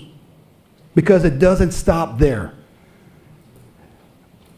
I'm pleading with this board, I'm pleading with the parents that you have a quality teacher that is teaching your kids. There are truly, listen to this, 23 teachers at a school. 17 of them are not certified to teach school. Is that fair? I am asking that please understand that we are trying to work and make sure that we are the voice of those kids that don't have a voice. We will work it within the next 3 years, Mr. Dalgo and Ms. Trahan. We will work it within the 3 years and make sure that we can continue this process. As far as communication, I've been the superintendent for 5 months. I have started a conversation with some of you in January about being bold and transformable about this particular thing. Not until we got commitments from the individuals that are in front of us that we could ever start talking about this and how this would actually come about. And when we did, and listen, this is not easy, and our staff went out to these different schools and talked to the principals first, talked to the teachers, made sure that they were aware of what are we trying to do. But you can't go and start talking about some of these things unless you know the direction that we have a commitment and whether or not the board wants to move forward or individuals on the board want to move forward with this. Again, let's be the voice for the kids that don't have a voice. Okay, I'll remind my fellow board members, you have one opportunity to speak on the Roberts rules. We'll let it go on this agenda item, but moving forward, it's one opportunity to speak. Ms. Mason? Appreciate it. Ms. Gardner, can you tell us which middle school J.W. Falk and Baranco feed into? Currently, right now, Paul Bro. Okay, thank you. Ms. LeBeau? Possibly a little bit for Katy Middle, but I can't tell you off the top of my head without my map. But possibly the bulk majority goes to pauper. I just want to say I did break the rule about clapping for these folks because they are the brain trust behind Love Our Schools. If you've been around for, in our school system for the last, 6-7 years, you've seen the commitment they have to improving our schools, giving their dollars, their time, their commitment, their community service. Todd is in our schools every day. They have not done anything that I would say is less than excellent. Everything they've done is with the utmost quality and with devotion to improvement of our community, and they don't have to. That $4.1 million could go to anything. So I just want to say that I know it's hard when we don't communicate everything that's happening, but I have full faith and credit that if they're bringing this to the table, they didn't just come up with it. It's not on a whim. We're not doing it because they're going to displace schools or kids or teachers, or all of it is with the full commitment to making sure that every kid gets the best education possible. So I'm just very grateful that we have this opportunity, because this doesn't happen in any other school district that you walk in. And our state people are not coming with $4.1 million and saying, we just want to give it to the kids and help you make them better educated, give them the best chance of succeeding in their life. So I'm very grateful, and I hope that our board sees this as a great opportunity to continue to partner and continue to find opportunities to give our kids the best education we can give them. So thank you. Thank you, Ms. LeBoux. Any comments from any board members who have not spoken? Mr. Edmond? First, I want to thank the Pew Foundation and Mr. Todd Mouton for all your efforts to bring education and to love our schools and everything y'all do. I understand that there may be another school coming up in phase 2, and I want to be able to talk about it, put it on the board floor now, because we talk about the lack of communication and how we got to do a better job of telling our story. So I want to go ahead and put it on the floor now that Alice Boucher is in the works as well. So you want to speak on that too, Mr. Todd? I think that the ACE model, it's essentially a comprehensive reboot of the schools, and it's been tremendously successful. And yes, the model is, if you look at the data 6, 7, 8, 9 years later, even as some supports are released from this program, the achievement continues. And so it does move to the next group of schools in need, and that's the idea. And Nick can tell you himself, but we're keeping our powder dry to keep this movement going, to help the district in any way we can going forward. And that includes other elementaries, that includes other middles. And I don't think the model's been perfected for high schools yet, but when it is, we'll be wanting to partner. Britt? I'd like to say, just like everyone else, thank you so much for what y'all do. First time I met you, I thought he worked for the school system, because every time I showed up at a school, he was there. So I thought he was part of the school system. But to me, Ms. Amy, I'm giving you my word now that we're going to keep that momentum somehow. Momentum's big for me, whether it's athletics, whether it's learning, whether it's prayer. Momentum is huge. And getting a $4.1 million kickstart to momentum, this board, I trust, can take that momentum and we'll run with it and we'll figure the rest out. So I'm good. Thank you so much for everything y'all have done. I don't think any other community, me and Mr. Francis had this conversation at a convention, I don't think any other parish gets the support we get from you guys. So first of all, it's unprecedented, and two, it's irreplaceable. Thank you so much. Okay. Madam Secretary, we'll go ahead and call for the vote. If this passes, ladies and gentlemen, we'll immediately take a picture with a huge check. Literally a huge check.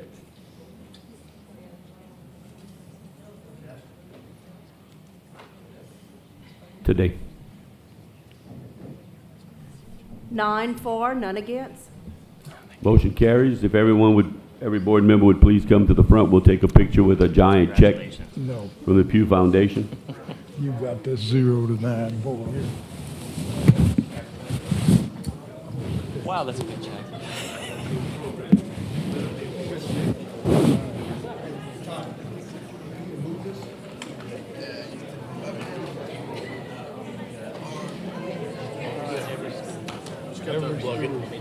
Want to move it back?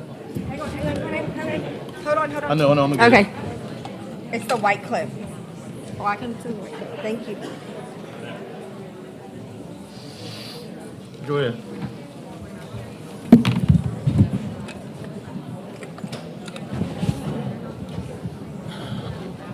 Mr. Pugh, feel okay? Yes. See. You guys get on the middle, sir. The ball. You want to get in the middle? Come on, y'all can get in line. Let's go. We got a long agenda, people. There you go. Now you can get right in there.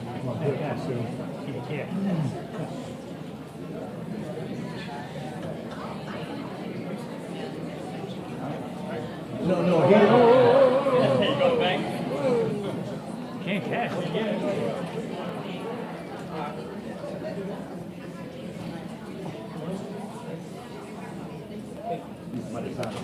Yeah, now you can go catch it. Yeah.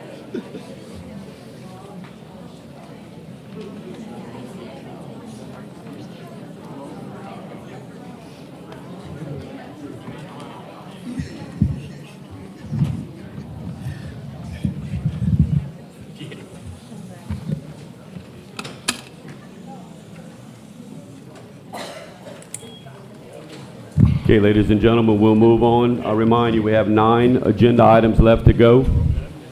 Any groups that want to come up and speak, please pick a spokesman so that it's not continuously saying the same thing. And I will remind my fellow board members, per Robert's rules, 1 opportunity to comment per item is not a back and forth. So we'll try to move on. The next item was 3.3. That was pulled on Ms. Strahan. I'll entertain a motion.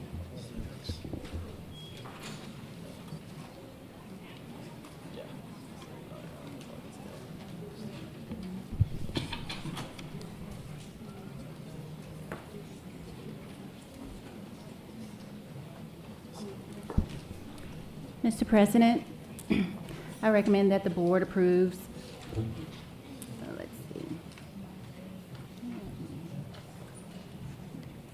I recommend that the board approves the acceptance of the $4.1 million gift from the Pew Foundation.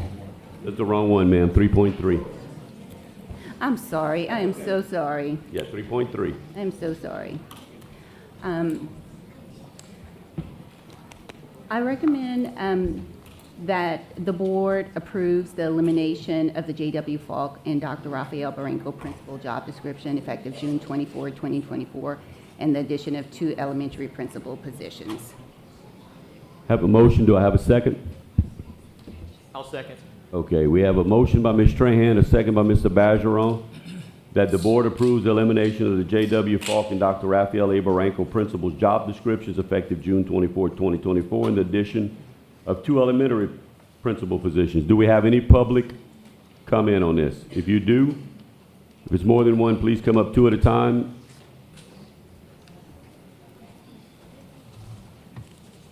Ms. Gardner, please start the timer.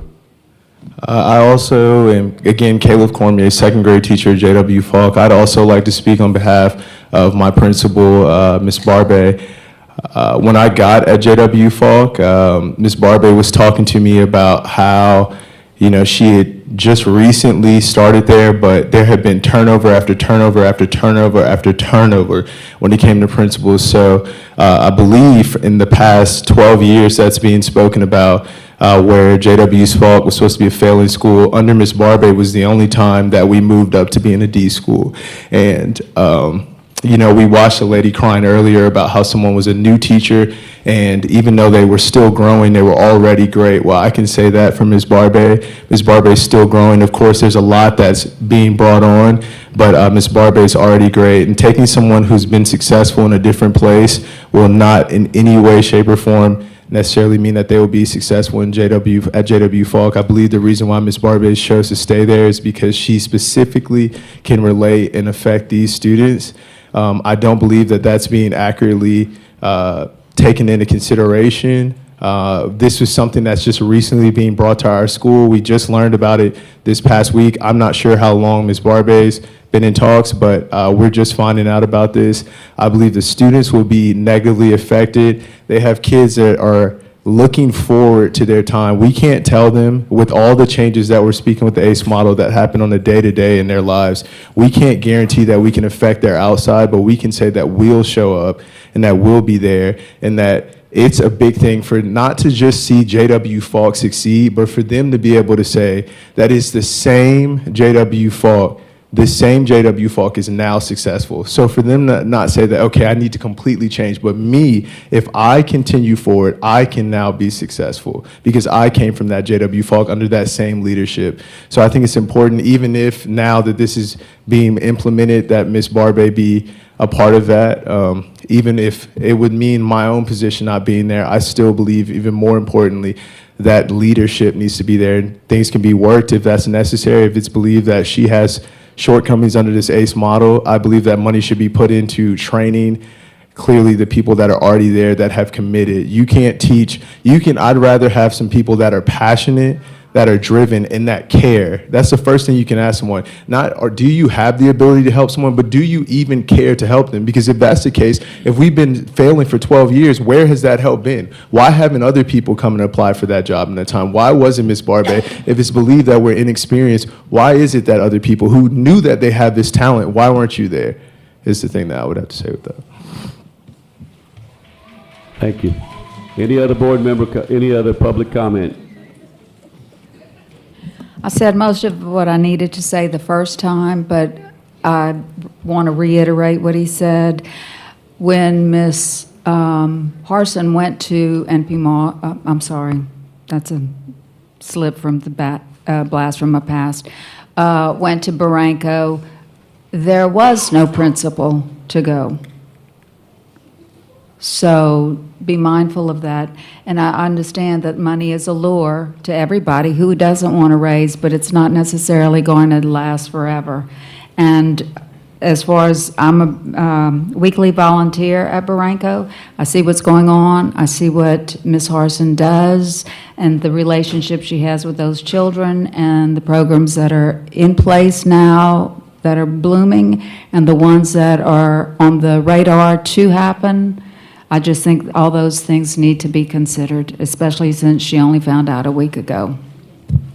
Thank you. Any other public comment before we go to board member comment? Could y'all open the door, please? Any public comment before we go to board member comment?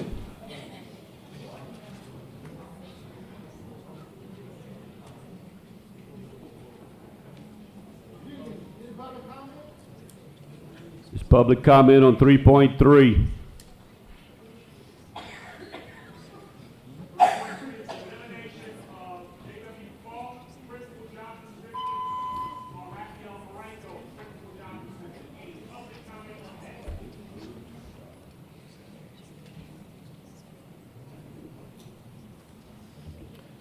Any board member comment? To the left? To the right? Ms. Trahan. So I'd just like to say that since this board agenda item came after the acceptance of the gift, I want to make it known to the administrators at those two schools that I apologize for, and again, it's about communication. But I also want to ask the question regarding these two elimination of the job descriptions. How different are the job descriptions, the ones that are being eliminated and the new ones that will be created? So both the Barranco position and J.W. Falk position were principal jobs that were specific to that particular school as far as days. All we're doing, and there were longer days that those individuals worked. All we're doing is saying, all right, we don't necessarily need this. We want to go to just two elementary principal positions like every other elementary position is, because we feel like we're going to have the talent that is going to be applying for these jobs. That's going to be something in which we can put all of these elementary positions on the same level as far as days are concerned. So one of them was 224, I think, Ms. Garter, and the other one was 213, right? Yes, sir. One is 224, and then which is the Falk, and then Barranco is 213, but is directly titled as Barranco Elementary Principal.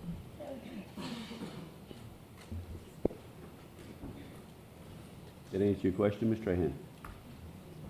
It's fine. Thank you. Mr. Lejeune. The term for these, for the contract for the principals, it's going to be a 3-year term? Principal contracts are 2 years. All principal contracts in the district are 2 years.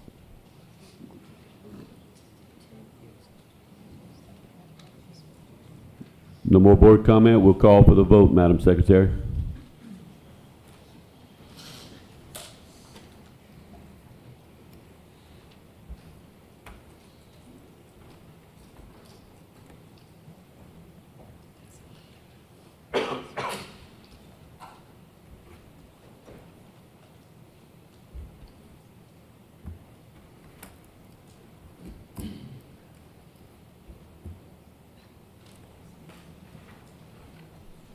Nine for, none against.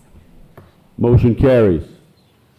Next item that was pulled is 3.6, discussion and or action for superintendent to contract a facilities planner. Ms. Trahan, you pulled that one? Yes, I did.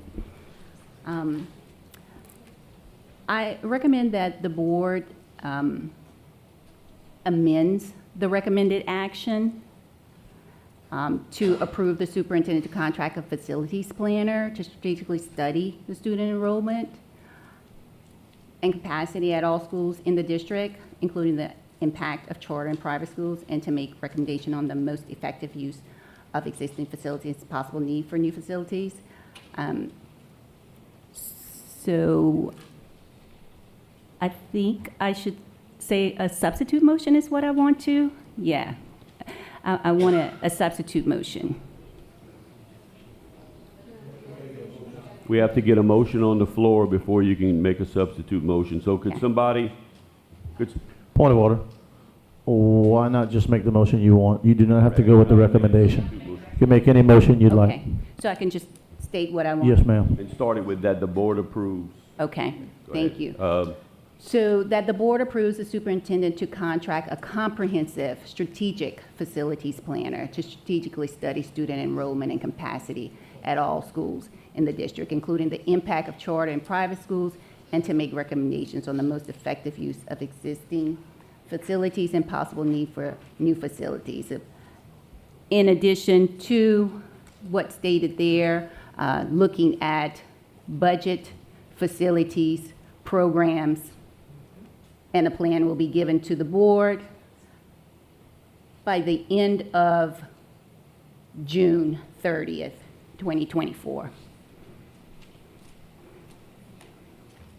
Ms. Trahan, the recommended date is November 1st.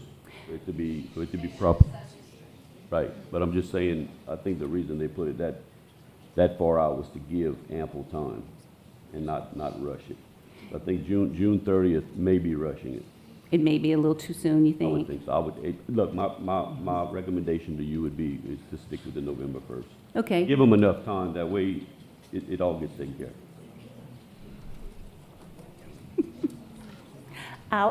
I'll extend that and say just leave it at the November 1st.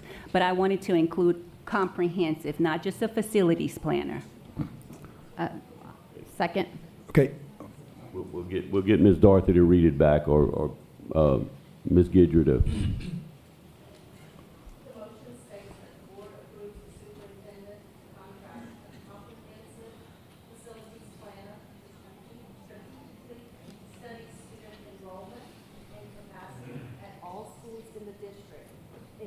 The impact of charter and private schools, and to make recommendations on the most effective use of existing facilities and possible need for new facilities.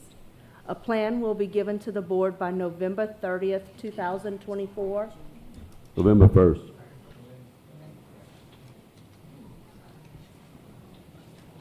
Does that meet your expectations, Ms. Trahan? Yes. Okay. We have a motion. Do we have a second? Ms. Second. LeBeau? Okay, do we have any public comment on this agenda item?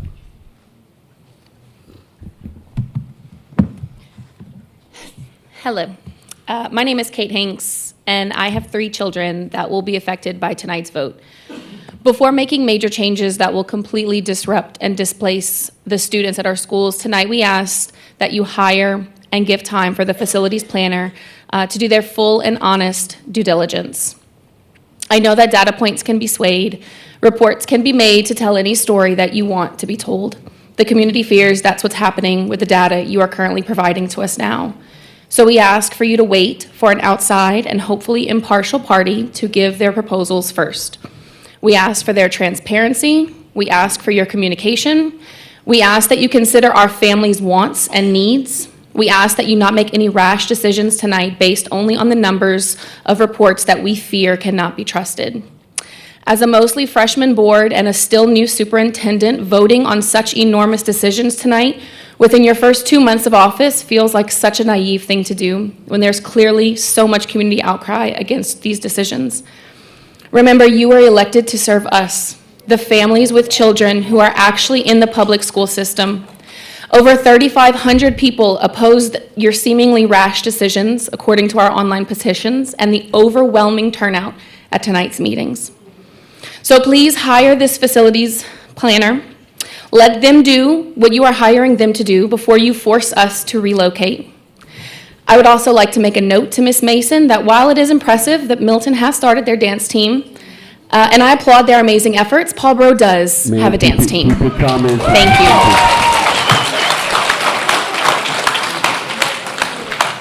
Mr. President, first warning to keep it calm. We will not have applause or outbursts. That is the first warning. Once again, speak for or against the agenda item. Do not go right or go left. If there's another item that you want to speak on later, those are coming. Please allow me to run this meeting in a respectful, calm manner. Mr. President, may I say something very briefly? Yes, sir. Good. It's not Ms. Mason, it's Mr. Hidalgo that put that on the agenda, so you're welcome. Secondly, Mr. President, you have asked 3 times for no applause. Now, listen, I get it. Everyone's excited, emotional, passionate. I will tell you all, applause and sidebar conversations have an opposite effect of what you're trying to accomplish. An applause or a sidebar is not going to change anyone up here's decision. Your testimony will. I'm asking you to please be respectful as the president has asked. Okay, let's move forward. Is there any other public comment for or against this item? Please stay on task. You have 3 minutes. Mary Lib Gercio. I am here to speak Miss Mary, in behalf. Miss Mary, I hate to stop you. Please speak into the mic because we got people online that need to hear and people upstairs that need to hear. Mary Lib, I don't want to sit down. Mary Lib Gercio, and I'm here to speak in support of the item on the agenda, what is it, 3.6, as amended by Ms. Trahan. The idea of making any changes at this point in time to move any programs, alter any schools without the benefit of having a comprehensive analysis of this school system, including everything from transportation to facility utilization to programs, is not good business. It will not be a good business decision. So I applaud the change. I applaud the need. It will affect all of these succeeding items on the agenda that relate to changes, whether it be for language immersion, gifted, etc. Thank you. Any other public comment concerning this item? Can we ask outside, please, so that we don't leave anyone out?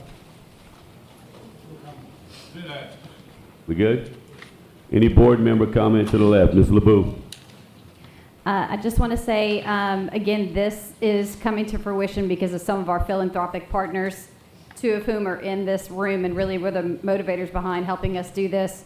You know, we're facing a lot of new issues that have never faced our school system before.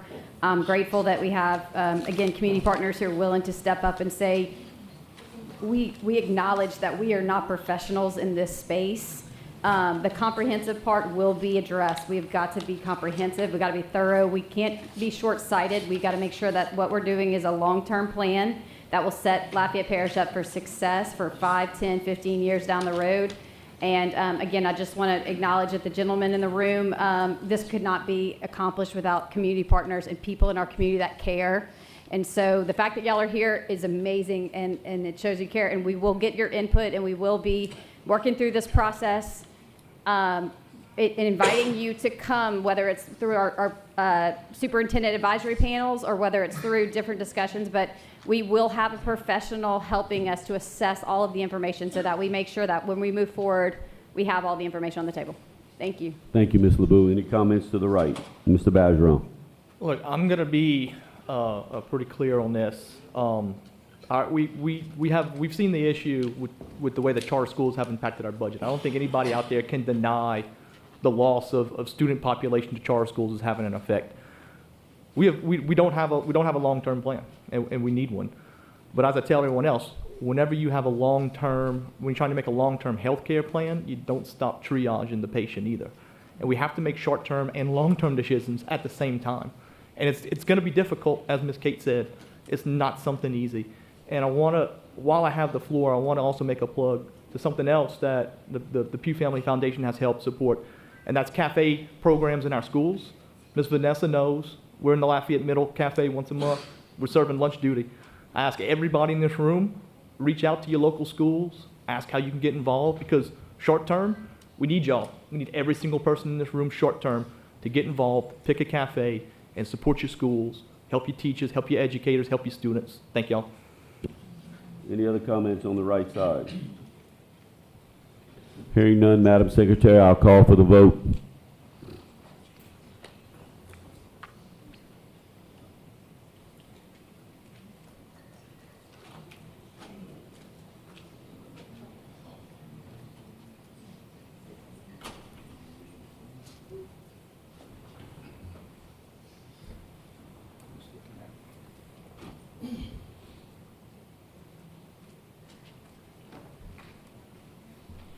Eight for, one against.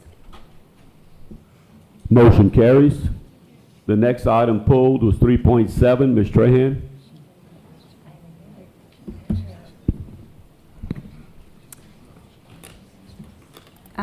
So for 3.7, I pulled this one. I would like to submit a substitute motion to table the recommended action for this particular item. Do we have a second? Second. Okay, we have a motion by Ms. Trahan and a second by Mr. Edmonds that we table this item. On this particular action, there is no comment. We go straight to vote per Robert's rules. Per Robert's rules, there is no debate when it's asked to table. So if it passes, it's tabled. If it doesn't, we go back to 3.7 and discuss it and vote on it as is. They're voting to table it. There is no discussion on this. Madam Secretary, I'll call for the vote to table. Yes takes it off. No, we go back to 3.7 as originally placed on the agenda.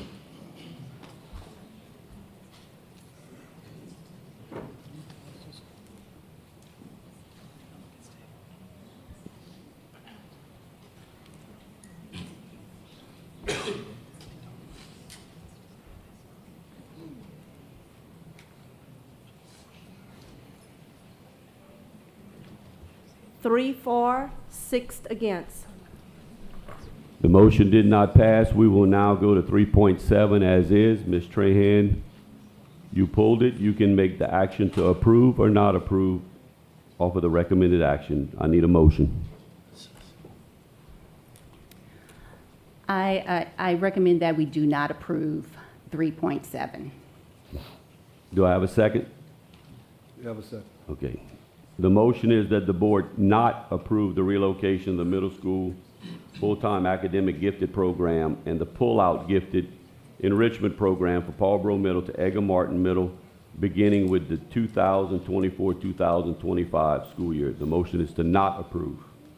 Do we have any public comment concerning this item? And remember our request, please. If you're a group of individuals, please send up 1 or 2 spokesmen. Gentlemen? Good evening. Good evening. My name is Alton Trahan. I am the president of the 100 Black Men of Greater Lafayette, and I'm here tonight, obviously, with my organization and the community to ask for your support in not approving this item. We were first made aware of the transactions that were going to take place at Paulboro Middle School, and we engaged. And for us, as part of what we do, is engage the community, particularly on our education's platform.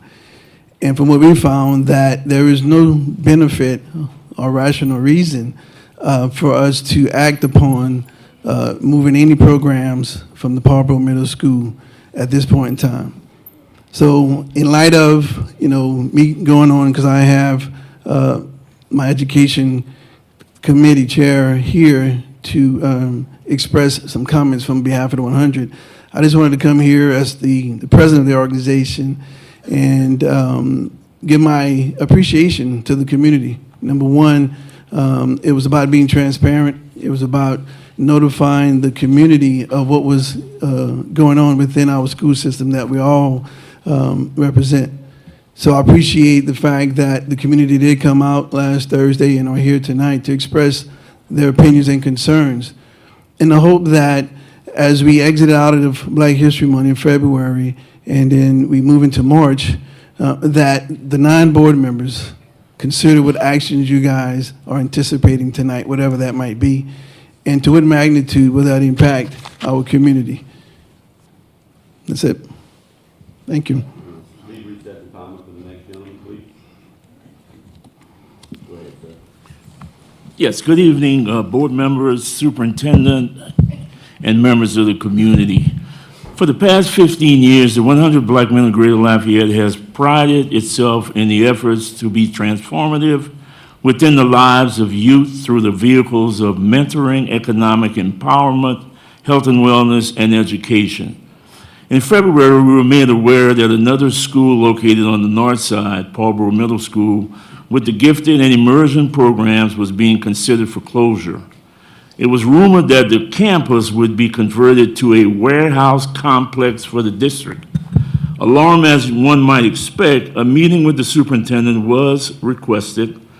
The rumor was confirmed during the meeting. We expressed to Superintendent Touchet our dismay and disagreement that the north side would suffer the fate of another school closure.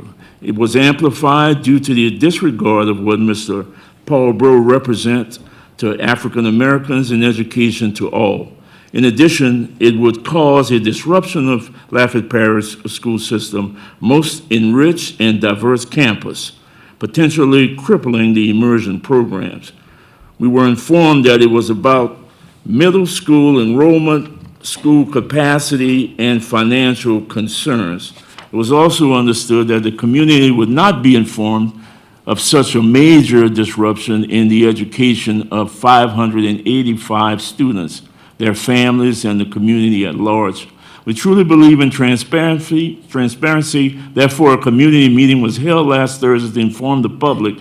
Paulboro Middle School, the historic Paulboro High School, which houses the gifted and 2 foreign language immersion programs, was being proposed to be closed and locate the programs elsewhere. Through a recent press release, LPS's latest proposal seems to have been modified to leave the school open but relocate the programs. This is equally unacceptable. It does not serve the greater good of the students who will be greatly impacted by this rash and opaque decision. A move to dismantle what exists will result in the erosion of diversity and inclusion which presently exists at Paulboro Middle School. According to LPSS, Paulboro Middle School campus currently have 585 students compared to the proposed location, Edgar Martin Middle School, at 481 students, which begs the question, why move the gifted program, which has been at Paulboro Middle School since 1987, to a lesser populated model middle school?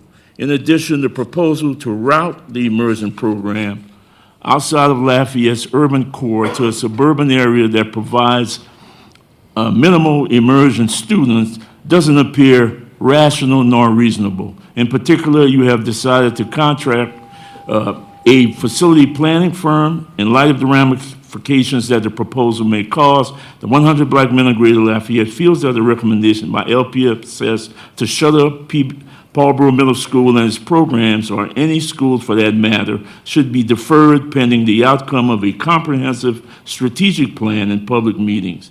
Let the process take place. Don't be hasty in your decision tonight. It's obvious that this is not the morally right thing to consider at this juncture. Thank you for your consideration. Excuse my going over.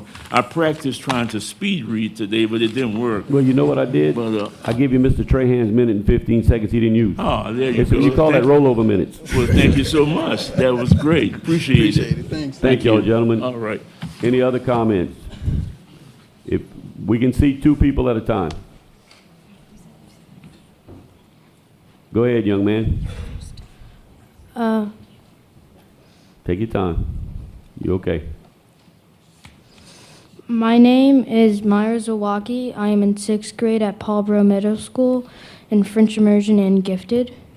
I am the treasurer of Junior Beta and the 4-H clubs, and I'm a member of the math team, Tiger Pep Band, and the track team. When my parents enrolled my sister and me in the French Immersion program, we knew our path went through Paulboro to Lafayette High. It worked out that when I qualified for Gifted services in 3rd grade, Gifted was also at Paulboro. I know Immersion is the only magnet academy that has the privilege and is not something I want to give up. If I have to make the choice between the two, I will lose something either way. If I choose Gifted, I won't be able to continue in Immersion at Lafayette High like my sister. If I choose Immersion, I will lose the Gifted academic classes that will put me at a disadvantage when I get to Gifted classes at Lafayette High. With either choice, I will lose connections with my teachers and friends that has made the environment at Paulboro so enriching for me this year. Please vote against moving Gifted and Immersion from Paulboro. Let's work together to improve what has been neglected for so long at Paulboro to make it a better school for all students who go there. Thank you. Thank you, young man. Young lady. My name is Brandy Ortiz-Como. I'm a parent in District 4. I'm zoned for Paulboro, and my kids are in the Gifted program.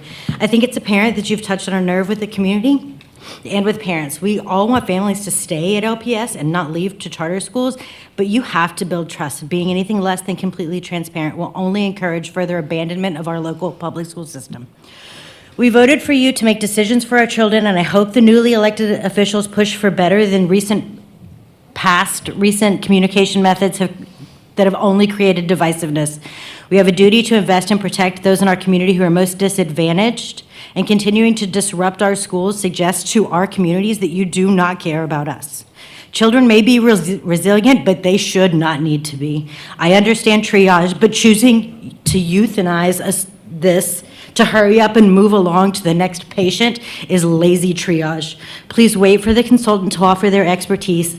And if that data set moving Gifted includes disciplinary reports, I hope that you are well versed in the adultification of Black and brown children. If you take nothing else away from this public outcry, take away the knowledge that many families and stakeholders feel ignored, uninformed, and completely suspicious of your motives. I hope that you vote no to this and that you slow down and you offer your community a chance to learn about your choices and options and to feel confident in your decisions. Thank you. Thank you. Okay. Please reset the clock, ma'am. Go ahead. Okay. Thank you. Good evening. My name is Shannon Crumlish, and I'm a resident of Lafayette Parish. I'm also a teacher in the Lafayette Parish school system, and I am a doctoral candidate in educational leadership at University of UL, and I study strategies to improve racial equity in schools. I'm here today to encourage you to engage in research-based and data-driven decision-making regarding the program offerings at Paulboro. The importance of educator and activist Paulboro has been stated widely and shared in recent days since these changes were proposed. The school that bears Paulboro's name was the first high school for Black and African American students in our parish, and it also played an important role in the Lafayette Parish Schools desegregation process. And this desegregation process formally ended on April 24th, 2006, which is relatively recent history. During the time that we were under a desegregation order, all decisions related to any changes in school operations or improvements or openings or closings or program offerings had to be deliberated by, in the words of the court order's terms, a biracial committee and by the school board. And after the committee deliberated on these, the decisions had to be approved by a federal judge. And so the impact on equity in the district, both short-term and long-term, had to be measured and estimated. And then finally, the impact, we had to be aware that it wouldn't cause an inequitable situation in order to proceed. And while we're no longer under this type of order, I encourage the board and all of our decision makers to hold yourselves to this high level of diligence in making these types of decisions about program offerings at our schools. And I thank you very much for your time and your consideration and your public service. Thank you. Thank you very much. Sir? Go ahead. I'm Caleb Cormier, second grade teacher at JW Falk. I believe when speaking about the history at Paulboro, it's also important to speak about the future. So I'm speaking on behalf of my second grade students that will in the future plan to go to Paulboro Middle School. When speaking about growth in my classroom, it's often said that, we're at a bad school, that Paulboro that we're going to is a bad school. There's a lot of people who are saying these things based off of public perception, and it's hard times because my students feel that they lack certain skills, which is my job to teach them those skills. And it's then going on to Paulboro where they teach them those skills. They feel like when they struggle, it's because they are what their current situation. So it's then important for me to focus on their talent. They may lack certain skills that we're developing, but when it comes to talent, which I heard spoke about earlier with the teachers as well, that's something that is natural. It's not something that's developed. I believe when talking about the disgust and seeing in some of these classrooms, you might have been referring to skill, which I disagree with as well, but talent is something natural. So it takes a talent to connect to these students, and it takes their talent for them to be able to believe that they can move on to this gifted program that's there. That's something for them to keep their eyes set on. Removing that away and making it so distant from them, it's already hard enough to get some of our students to be able to push 10 minutes from now to the next class period, the next day, the next week, to the end of the year. But being able to use the talent that we have to get them to look forward to years in advance, to being able to be at a middle school and then seeing themselves even further than that. It takes talent to be able to picture yourself in success when you're currently looking at your circumstances and your situations and you don't see that around you, especially when you know that your higher up superiors, when you're looking up, do not believe that the people that are guiding you have any sort of talent, and they're trying to tell you that you have the talent to move further. So I like that to be considered as well. As we're speaking about this history, we think about the future. We think about, again, with the ACEs, the adverse childhood experience, what is it, if this is something that you've been looking forward to, and you see, okay, I might not have something right now, but I have something that in the future, someone believes that people in my area can be gifted and talented. They're not thinking about people who are being bussed away. They're thinking about people in their area who are gifted and talented. Those are things that naturally come to them. And to see that removed would be something that I think would damage not only children right now that are current middle schoolers, damage elementary students are going to be there, and then and further carry on to adulthood as well. Thank you. Young man? I'm speaking on the agenda. You can pull it down. Get a little bit closer, babe. There you go. I'm speaking on the agenda of 3.7. Yes, sir. My name is Todd Sebastian Alexander Jr., and I go to Myrtle Place Elementary. I am in French immersion. I also go to Paulboro Middle School for gifted once a week. I want to go to Paulboro next year so that I don't have to choose between gifted and French immersion. I enjoy being in both because I think knowing a second language is cool. I'll be able to communicate with people in my community. Being in gifted allows me to extend my learning. My grandmother is a graduate of Paul Brough High School class of 1962. It's an honor to attend her alma mater. By closing this school, you would not only be erasing part of my family history, but would force me to leave the French immersion program. The ability to speak French is something that I don't want to lose, but I cannot sacrifice challenging my mind to remain in the program. Decisions like this are unfair to me, and my peers aren't on the same journey. I'm done. Thank you, young man. Next come up. Go ahead, ma'am.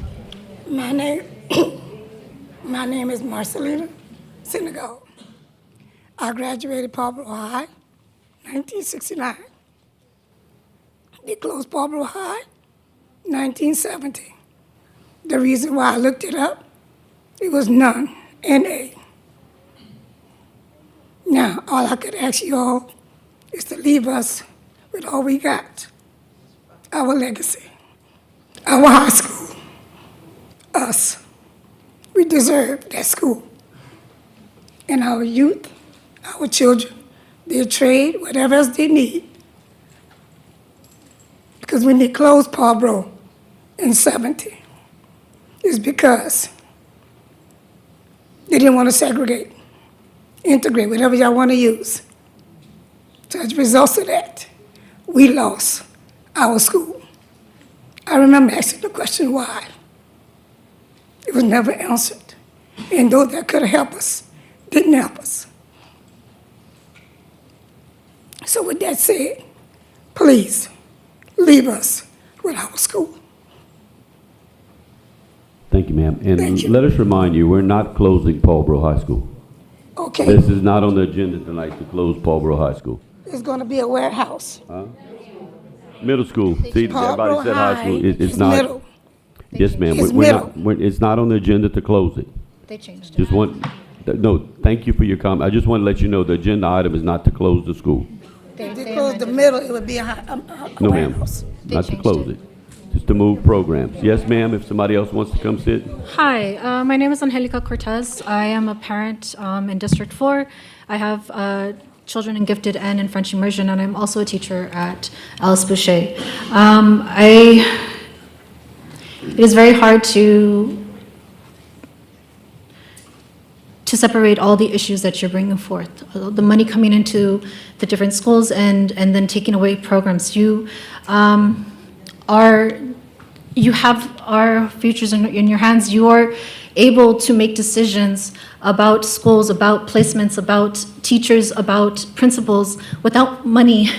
You are able to make those decisions to build trust in your communities and to keep principals instead of moving them every 3 years or, closing classes because to save a few $100s, we need to build up our schools on the north side. We talk a lot about ACEs on the north side and all the adverse situations that those kids face, but we don't talk about the benevolent experiences that they face. They have a strong community. They have a rich legacy. They have gifted and talented kids that are not recognized, that are not identified in the community, and we need more support. We need to put more into these schools so that those kids can see their future. We have, we need to do more instead of take away. As a parent, to break up immersion, that will definitely affect my kids from the gifted, and I don't want to have to worry about whether there will be buses in the near future to send my kids to these different areas, just on top of all the other issues. Rambling a lot, but I implore you all to vote against this. Thank you, ma'am. Next commenter, you come up, please. Thank you. My name is Nadine Melanson. My daughter is a 7th grade gifted student at Paul Brough. I also was in the gifted program at Paul Brough. It's claimed that attendance in gifted and immersion is down, and maybe centralization will help. That is not the problem, and I think all of you know that. The problem is a long neglected school, ineffective and inconsistent leadership, which leads to teacher and administrative loss. One program at the school I would like to highlight is the band program. It is without a doubt the best in the parish and is there for all students. Board member Mrs. Mason provided me with the band numbers. 138 students in band, 118 of them in gifted and immersion, and 20 zoned. She said, this isn't serving the zoned kids. She said the same thing about choir. But I don't understand how gutting these programs is good for Paulboro. The programs will no longer exist with that many students leaving. All of the many, many accomplishments of the students and the director down the drain. The director is one of the best things about the school. He has sacrificed so much of his personal time, and you are going to leave him with 20 students from 138. And that's for 5 bands that he directs. He doesn't charge any band fees, unlike other schools. A candy bar fundraiser pays for everything, including trips, pizza at late practices, and a free summer band program. The band was invited to play in New York City next year. That won't happen if all these students are gone, and that's an excellent way to promote Paulboro. Many zone students are forced to give up an elective in order to take RTI to improve test scores, or they were never given the chance to take band in elementary when it first starts. These are school system problems that have been happening for years that won't be solved by moving gifted and immersion elsewhere. The continued neglect of this school is why you are losing students in these programs. This school could be an example of diversity and inclusion. My daughter is on the also brand new dance team at Paulboro. The team was able to ride in the African American Heritage Parade. That is not an opportunity she would have had at Edgar Martin. She was in the Edgar Martin Gifted Enrichment Program. She's seen the cleaner, nicer school, and she would rather stay at Paulboro. And I emailed everyone a picture of the dance team. Improve the school and let the students stay. Thank you. Come on up. Young lady. I'm ready. When I was trying to come up with my thoughts, I had a difficult time separating immersion, gifted, and neighborhood schools because they truly are a community and all of these affect all of these. So I ask the board for a little grace as I go through my thoughts. Good evening. My name is Mitzi Miller-Maddox. I am a parent in District 5. I am the mother of a Paulboro graduate and a parent of 2 French immersion students. I'm asking that you vote no to moving the gifted and immersion programs. I am asking you to abandon the plan to purposely destroy the school community as an excuse to close the school. As both a gifted and immersion parent, I am saddened to see the program split.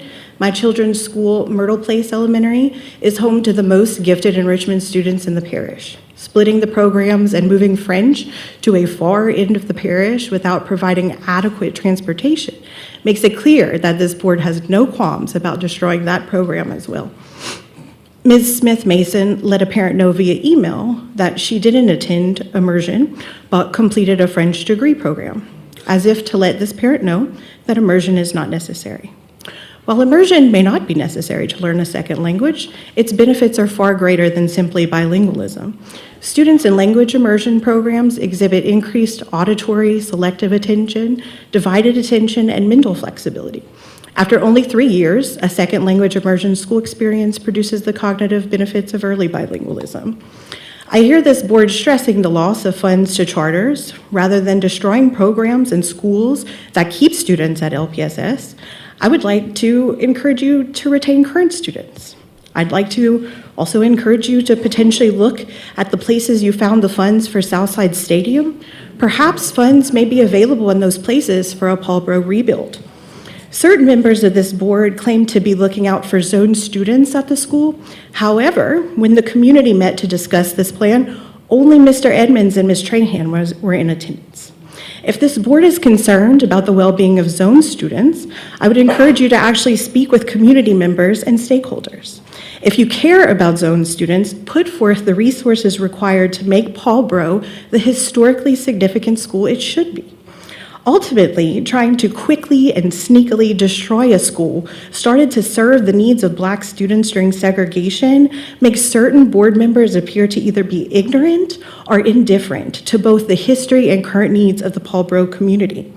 Please allow more time for community involvement and fact-finding. Please do not separate immersion and gifted. Thank you.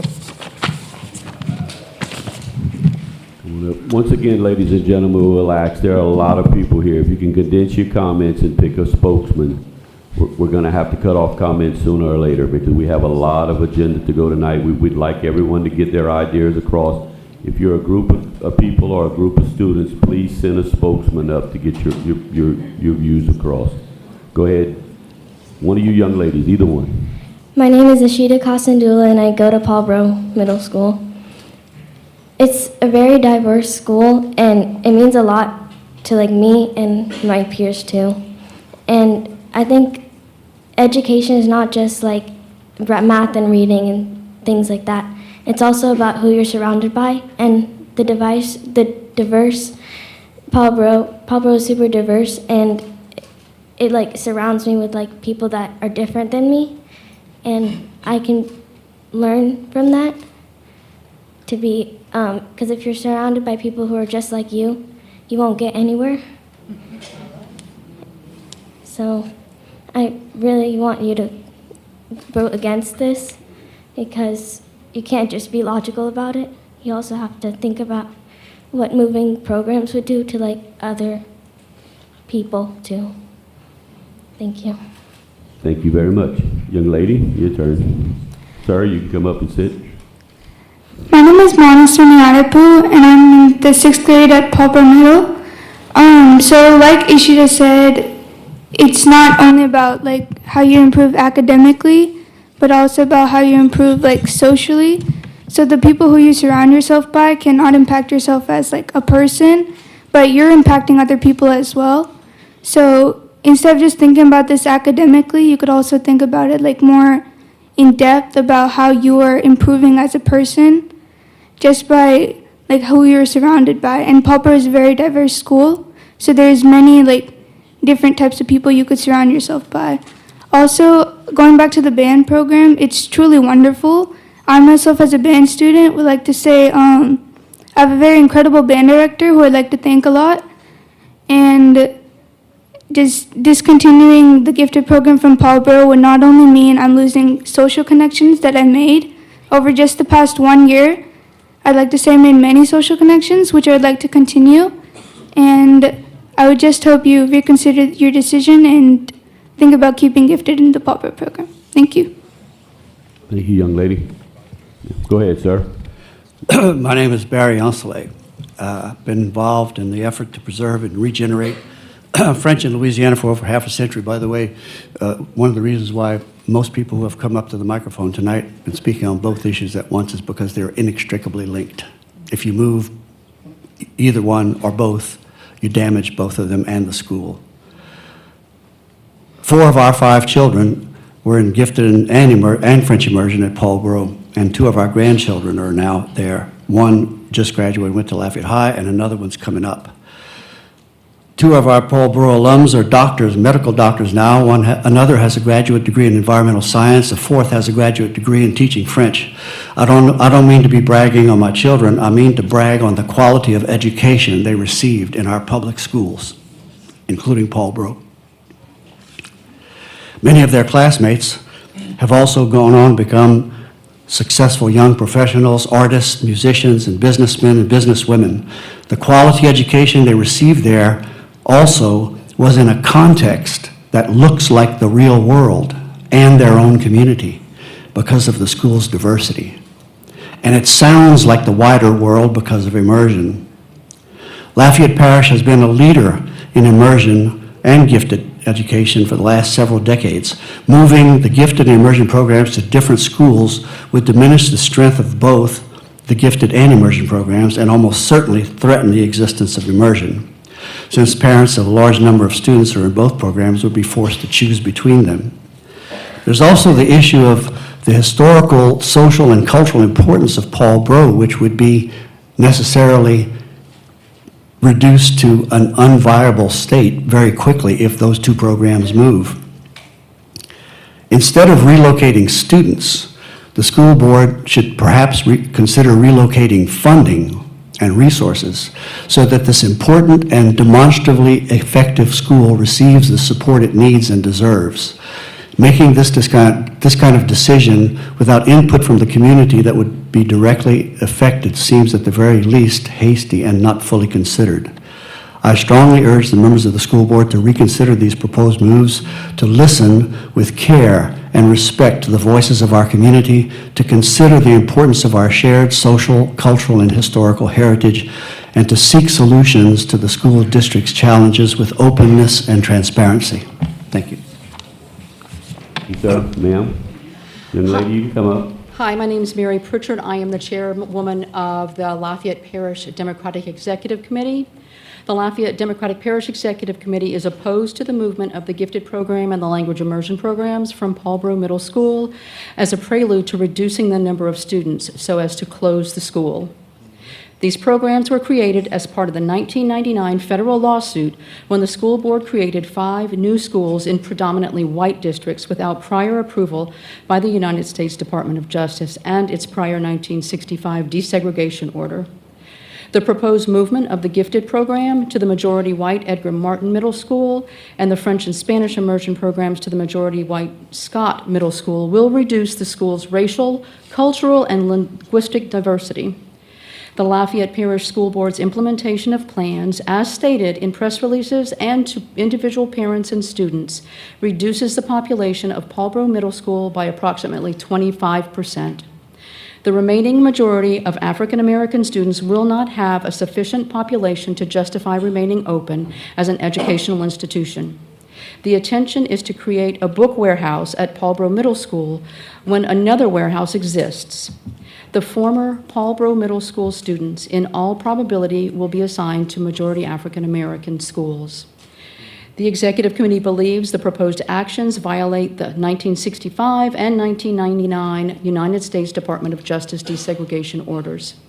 The Executive Committee will organize with other organizations to form the Paulboro Alliance to bring suit in federal court to prevent the program movement and closure of Paulboro Middle School by organizing with interested community organizations, parents, and students through Lafayette. The gifted programs, joined with the language immersion program, form a unique synergy and are a true success of the Lafayette Parish school system. It is a rare synergy in the state of Louisiana, if not in the United States. It is deeply troubling that one of the educational successes in Lafayette Parish will be terminated and replaced by a racially segregated school system. The Executive Committee is deeply invested in preserving a community institution with a rich history in the civil rights and desegregation movement. We will not mourn the destruction of Paulboro's legacy. We will organize. Good evening. My name is Marie Gouchat. I am in the 7th grade gifted and French programs. I will just talk about both of them right now so I don't waste more time. My brother went to this school before me, and I find it very, very important. If I lose the gifted, I'm going to lose my academic knowledge. That is not good for me. If I lose French, I will lose the language. And that's also something I do not want. I found myself in both of these programs at a very early age, and if you just take them down, you are just left with a foundation that you can take down. After that, it's nothing. I went to Edgar Martin for pull-out gifted during 5th grade. Sure, it may be a cleaner school, but it's not that much. Sorry. I feel that it is important to keep these two because if you just continue to expand the academic and bilingual knowledge of students, you can achieve many great things. To really say, you can mess with the house cat, but you can never mess with the tiger.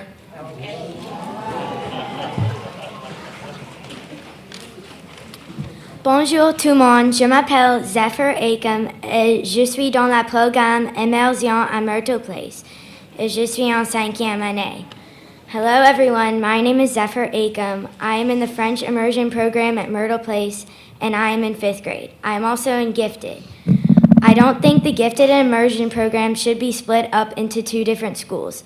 Myrtle Place has 41 students in 3rd, 4th, and 5th grade who are classified as gifted.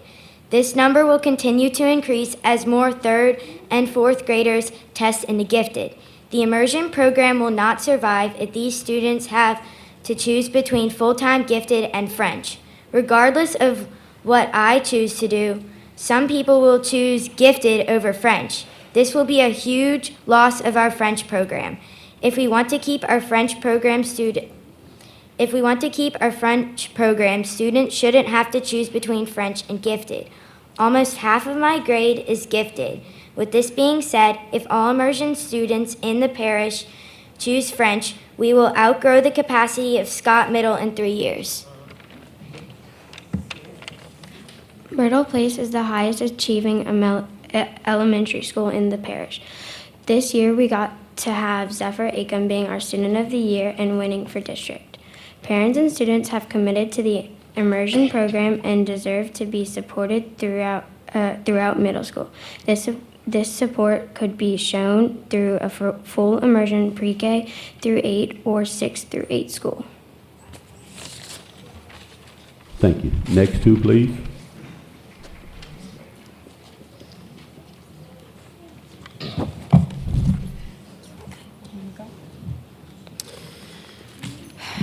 Hi, sorry. My name is Ruby Jacobson. I graduated from Paul Bro. I was in the gifted program, French immersion program. I went to Myrtle Place. I grew up a couple blocks from Myrtle Place. My daughter is in the French immersion at Myrtle Place. She is being taught. Last year, her teacher was a girl who went in that same classroom as me, the same grade, Claylee Onsley. Her dad, Barry, just spoke. So I was also in the band at Paul Bro, so I have a lot of dogs in this fight. I wanted to clarify something that it's not about that this was received poorly. It wasn't communicated or communicated well. Don't put it on us. We didn't ask for this fight, and we didn't start it, okay? I'm a taxpayer for over 15 years. I'm your boss. Why didn't you tell me about this?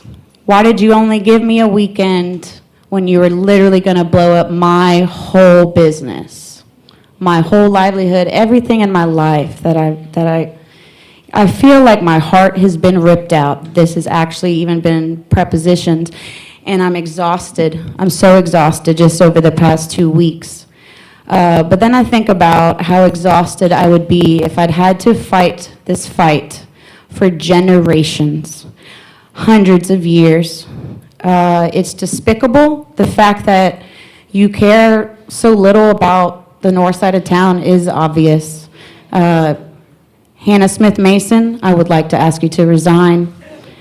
Francis Touchet, I'm not a big fan. Ma'am, are you for or against the item? This is not a platform for you to go. I'm against the item. I yield back my time, please, sir. Speak for or against, or we'll shut Yes, comments sir, down. I yield back my time. I would like that on the record, though. You have purposely undermined the community's trust with resegregation and sheep's clothing, which data does not support. You have yet to answer the question why. Mr. Touchet has been eluding the question all night. Every time he's been asked, he doesn't seem to answer. You don't know? Then why are we here? And why don't you know what your job is on this platform? Let's see. To the members of Lafayette's Black community, I want to say that I am heartbroken. Last week at the meeting, you felt like you were so happy to finally to not be fighting this alone, and it broke my heart. You're not fighting this alone. I know it seems like it. We care about you, and we're not going anywhere. I think that the school board's inability to communicate with the public is extremely, extremely, extremely distressing, and you have not addressed it enough. Thank you. All right, thank you. Young lady, you can come up. The second young lady in line, that's where we'll shut off public comment on this agenda item, and we'll get to board comment and more information. Go ahead, young lady. Bonjour, je m'appelle Amélie Sweer, j'ai 11 ans et j'ai en 5e grade dans Myrtle Place Elementary School. Tous les lundis, je vais à Paul Bro Middle School pour l'enrichissement et j'aime beaucoup. Hi, my name is Emily Sweer. I'm 11 years old and a 5th grader in Myrtle Place Elementary School. Every Monday, I go to Paulboro Elementary School for gifted, and I really love it there. S'il te plaît, I forgot it. Please don't make me choose. Take your time, baby. Take your time. Please don't make me choose between French immersion and gifted. Thank you. Young lady, you can go. Hi, my name is Claudia Barboza. I have a 7th grade son at Paulboro in the gifted program. And I'd like to ask that you guys take the time to reconsider this item, that you've agreed to have a consultant come in and look at this. And there's no reason to agree to that if you're going to make this decision. This is impacting a lot of people and a lot of lives, and these kids deserve the right choice. And specifically my son's class, people have touched on all the things I want to say, except that my son's class had to go to LJ Alamo for 5th grade because Woodville was not ready. So they've been at Paulboro for 2 years, and they are having a wonderful experience. They are happy, they are thriving, and if you move them this year coming up, they will be at 3 middle schools before they change again for high school. So that'll be 4 schools in 5 years, and that is not acceptable. Like, that is too much change for kids these age. Okay, I know there's a lot of things to consider, but I'm advocating for my child and what's best for him and the other children in this program. These students and these parents don't want to leave, and we were not given any information. We weren't given a choice. We weren't given a voice. It feels like this decision was being made for us, without us, and we would feel more confident if this consultant came in and we had all the information, all the facts. You asked for November 1st. I don't feel like that's an unreasonable amount of time to let someone really come and consider this. Like, I don't think we need to make a hasty decision. I think we could let that be looked at before we rush into stuff. Schedules have been made. These kids are planning, like they said, for the band trip. They've been, they're talking about and planning about already. These kids have worked hard, and they don't deserve to be shuffled around again if it's not necessary. Thank you. Come on up, young lady. The last lady standing will be the final commenter. Thank you. Go ahead, ma'am. Good evening. My name is Rita Patterson, and I'm a former student of Paulboro High. I was in the last class that attended Paulboro High, and I hear what everybody else is saying. And I was standing out there for 2 hours until I got here. And I heard a lot of stories from the students, how they're heartbroken. And I could only feel what they're feeling, because back in 69, 70, I had to go through that. I feel the same pain. This has brought back a lot of scars for me, a lot of memories, and that's why I'm here today.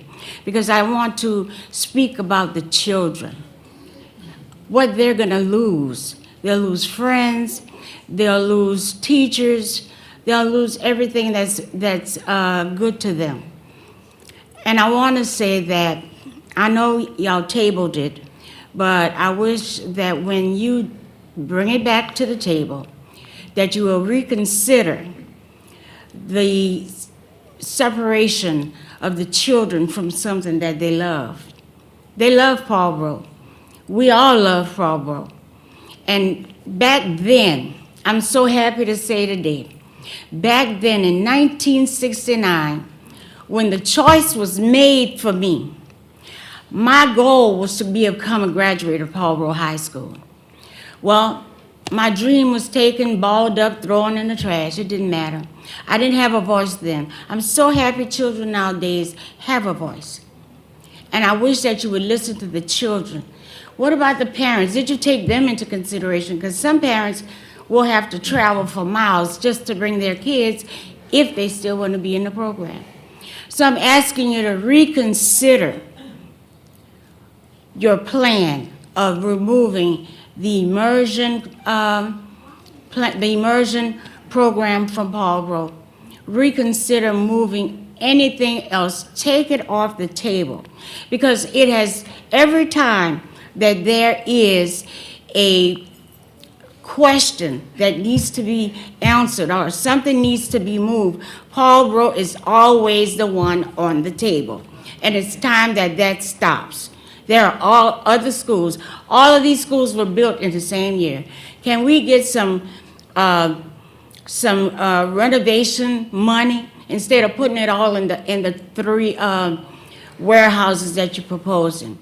So I'm asking you to think about the children, think about how they'll feel, think about the parents, how the parents are going to feel. Thank you, ma'am. Come on and sit down, young lady. Go ahead, ma'am.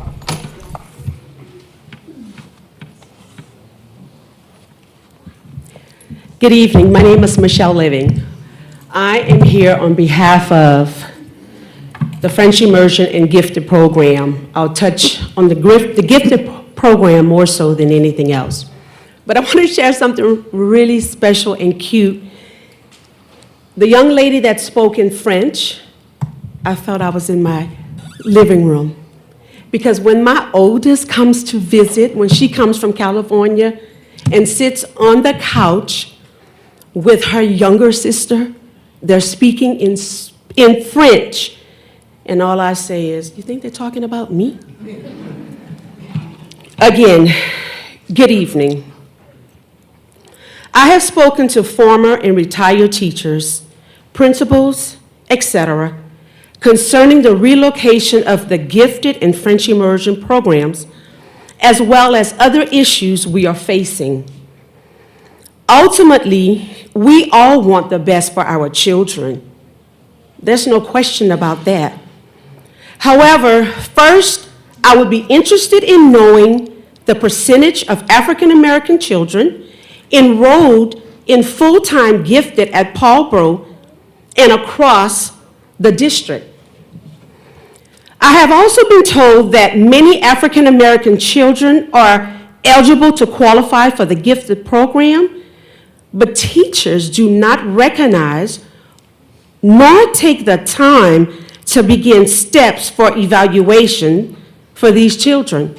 I understand, because it used to be a pretty tedious process.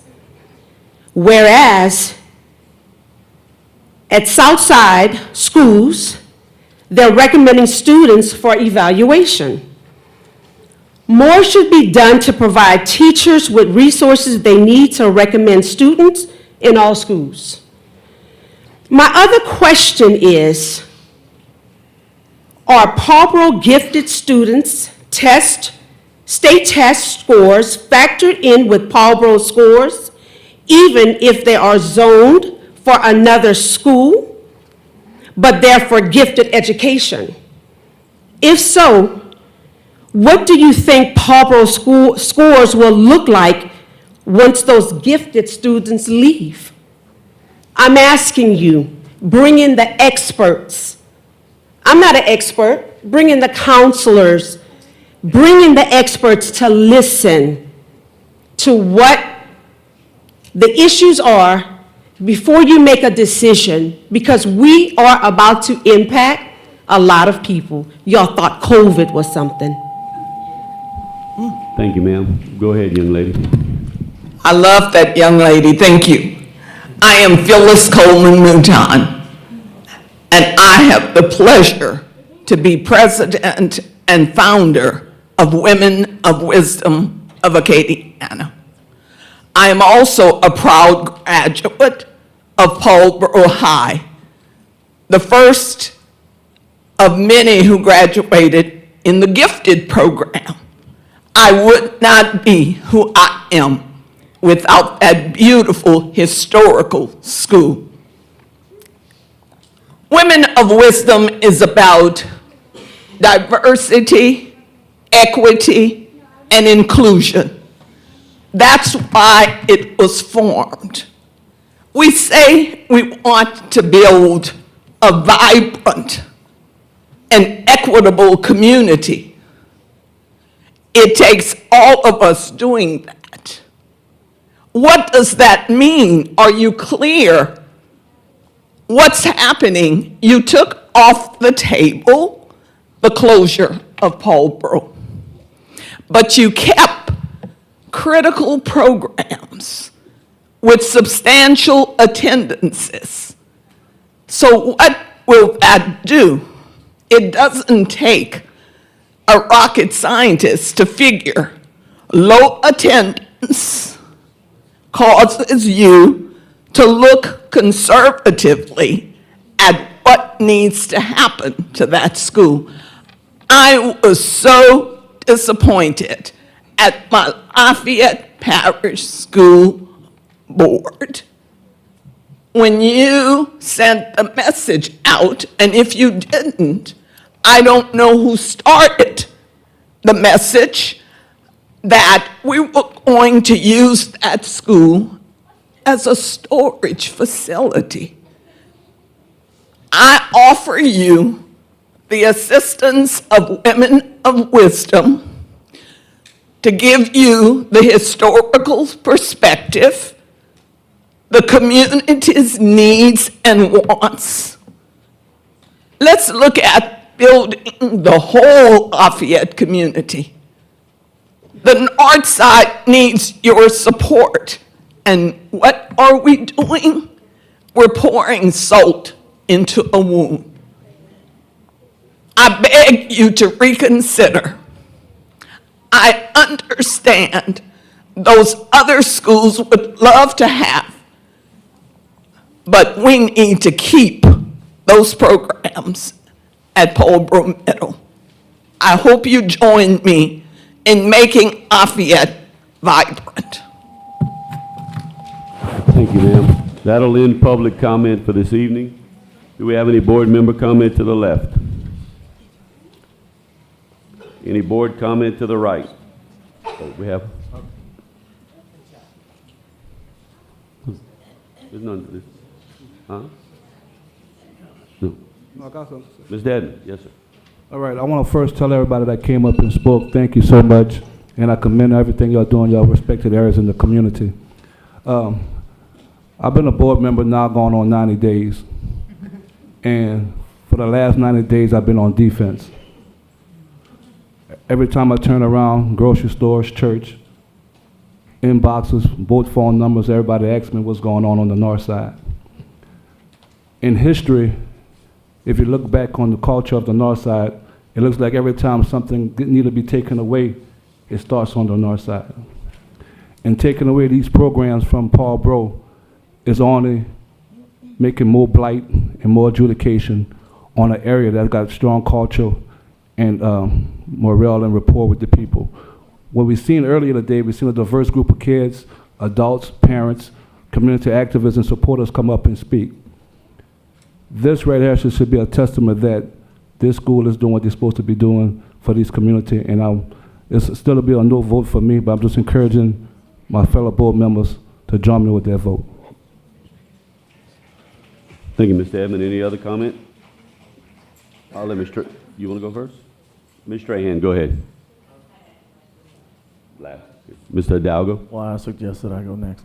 Mr. Edmond, this is not an effort to correct you, but the motion on the floor is to not approve. So if you vote no, sir, you're going the wrong way.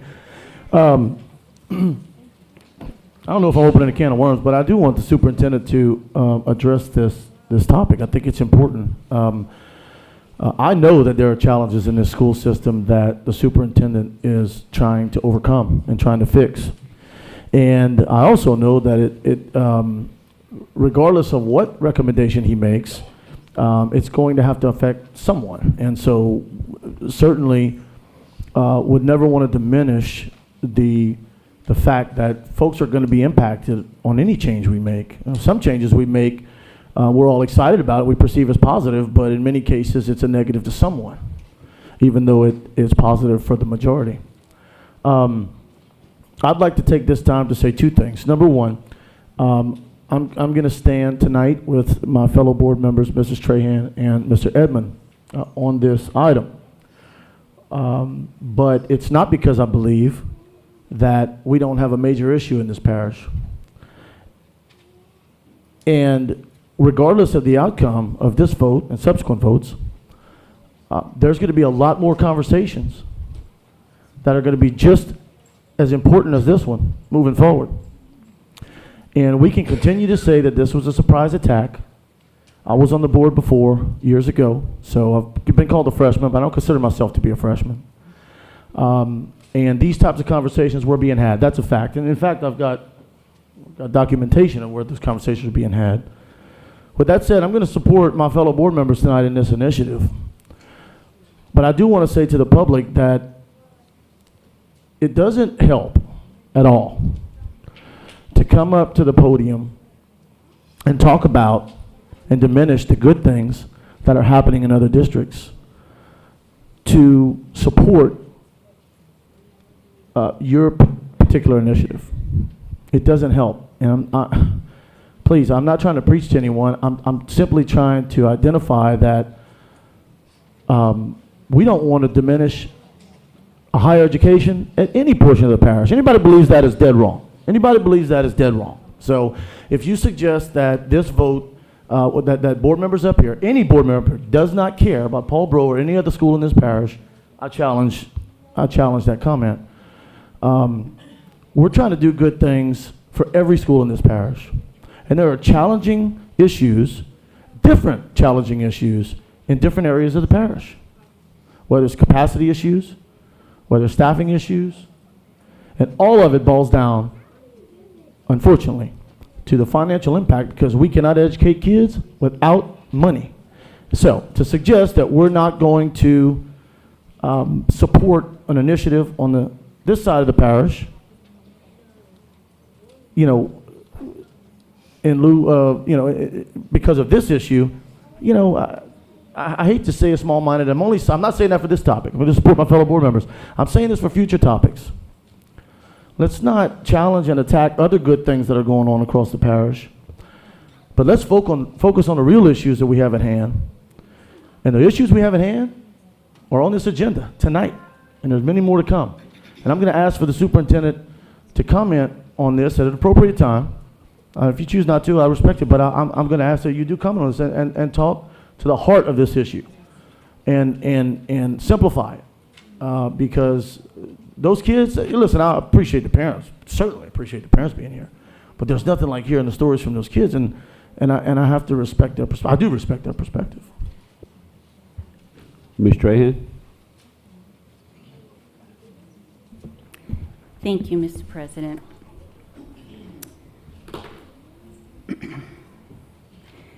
So this has been the most intense last week that I've ever had to deal with. I've received over 200 emails from concerned parents, teachers, community members, staff,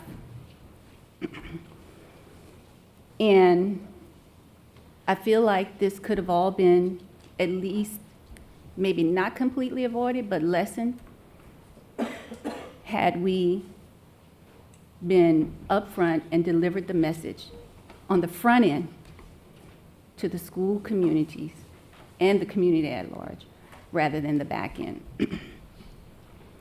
I'm really emotional tonight because I've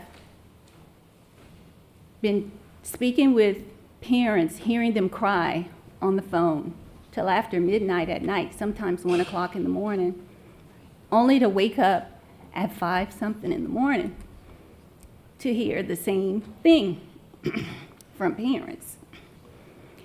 It's chipped away every day at my heart. And I stop and I think, how would I feel if I were the parent in their shoes, or the students in their shoes, or the alumni from the school that has so much legacy. And I had a prepared statement, But as I was listening to everyone, I just jotted down a few things. And if you all could just give me a little grace, Mr. President, because you have absolutely helped me, because I am a new board member.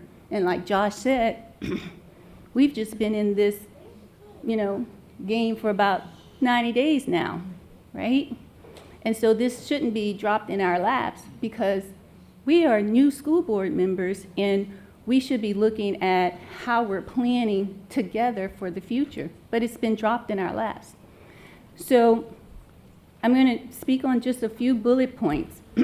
But before then, I want to take a moment to say, because I've maybe just been getting about 3.5 hours of sleep every night for the past week, and I'm not saying any of my other fellow board members have been getting any other larger increased amount of sleep time.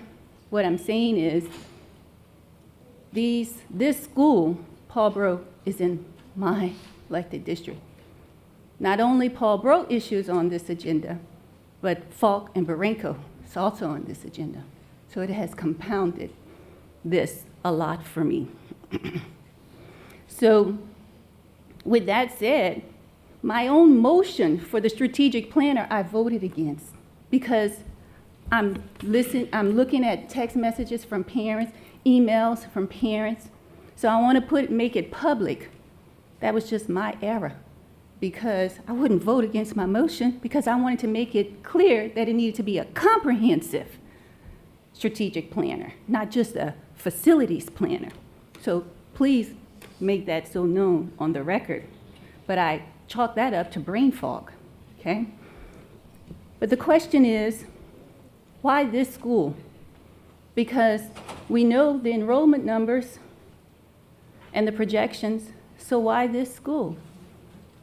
We just voted to engage in a contract with, or allow the superintendent to engage in a contract for that comprehensive facilities or strategic planner. Let that company, let that consulting group look at every school in our district and determine where we should move forward. I asked this question, what's the projected cost savings? Show me specifically the projected cost savings. But we just voted for the comprehensive strategic planner to engage in the contract. Let that consulting group do that. Have we even thought about, did we even discuss honoring the Paul Breaux school site and finding property that we know we have a lot of and rebuilding to honor Mr. Paul Breaux? Did we even discuss that? No, we didn't, because we never had a board workshop on it to discuss it. So we didn't do that. What's the cost-benefit analysis? Did we do that?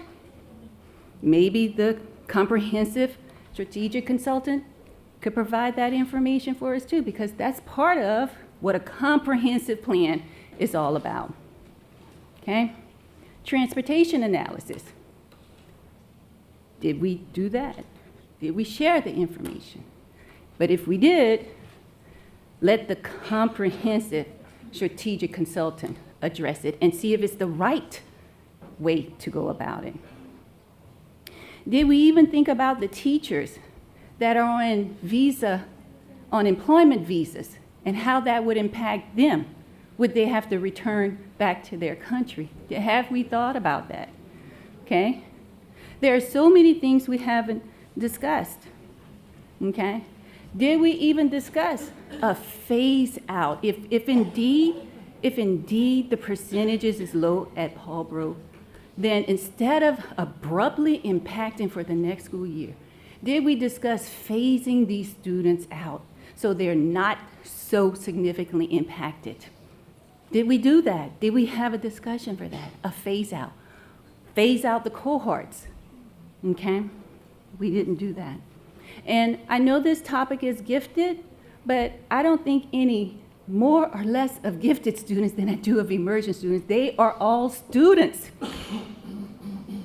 So when we talk about working together, let's work collectively together. And when we continue to speak about charter schools, let's ask ourselves this question. As a board, as a central office administration and as a community, let's discuss this in depth more. But most importantly, we know the money's going, so we have to look within our own house to see what we're not doing to keep those students. And are we completing, are we doing exit surveys so we truly know, so we truly have the data? But not just exit surveys, are we doing continuous internal surveys of our own families and students? There's so much we have not done. And I absolutely hurt for all of the students, families, parents, employees that are being impacted. Not a single person came to this board meeting tonight, appeared and spoke. No one who came to the podium, well, the little podium here, came to speak in favor of it. But an overwhelming opposition came out in fear of eliminating the programs.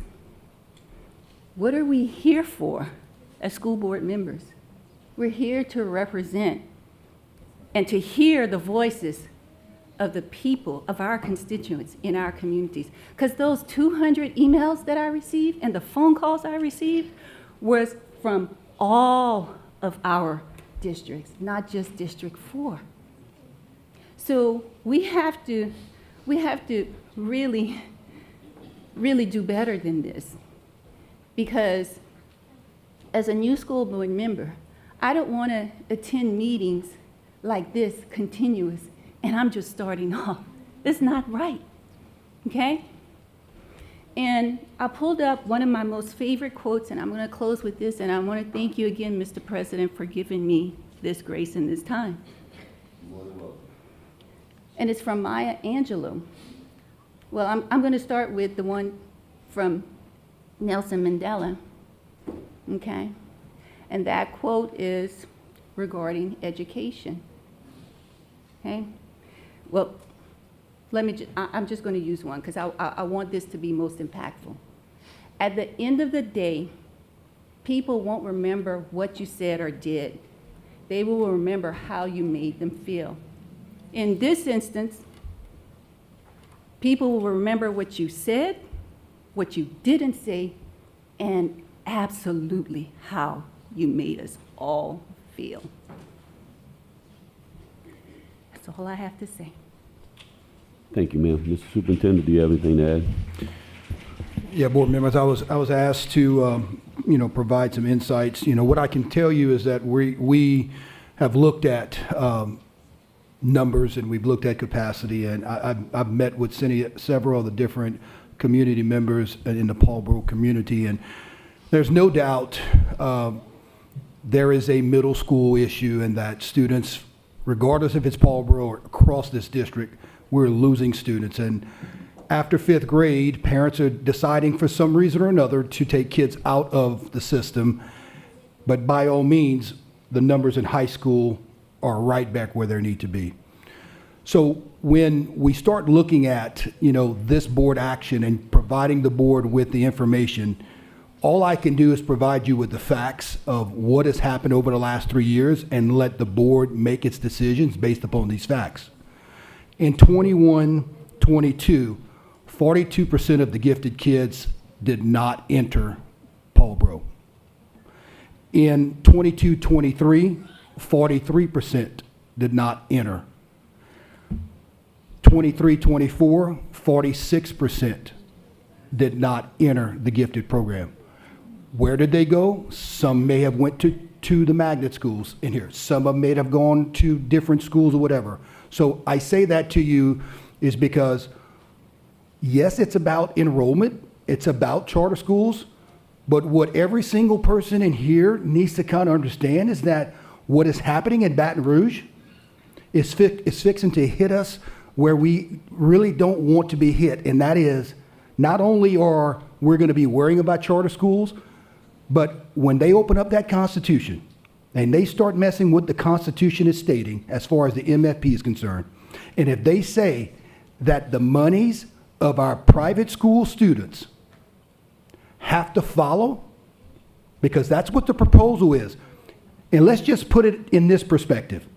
Let's say that we have 25 to 30% of students that live in Lafayette Parish that go to private schools, whether it be SDM, whether it be ESA, wherever it is. There is a 3-year proposal for a phased-in approach to where after 3 years, all of those MFP dollars are removed if those kids are not in your school system. So now we have charters, now we have private schools, and all I'm saying is that as a superintendent, knowing this, whether we do this or not, we are going to be faced in the next 3 years with a lot of challenges. I will tell you that I am happy that we're moving with this strategic planner. We're going to look at all schools. And it's going to be every school, because you're right, there's other schools that we need to look at.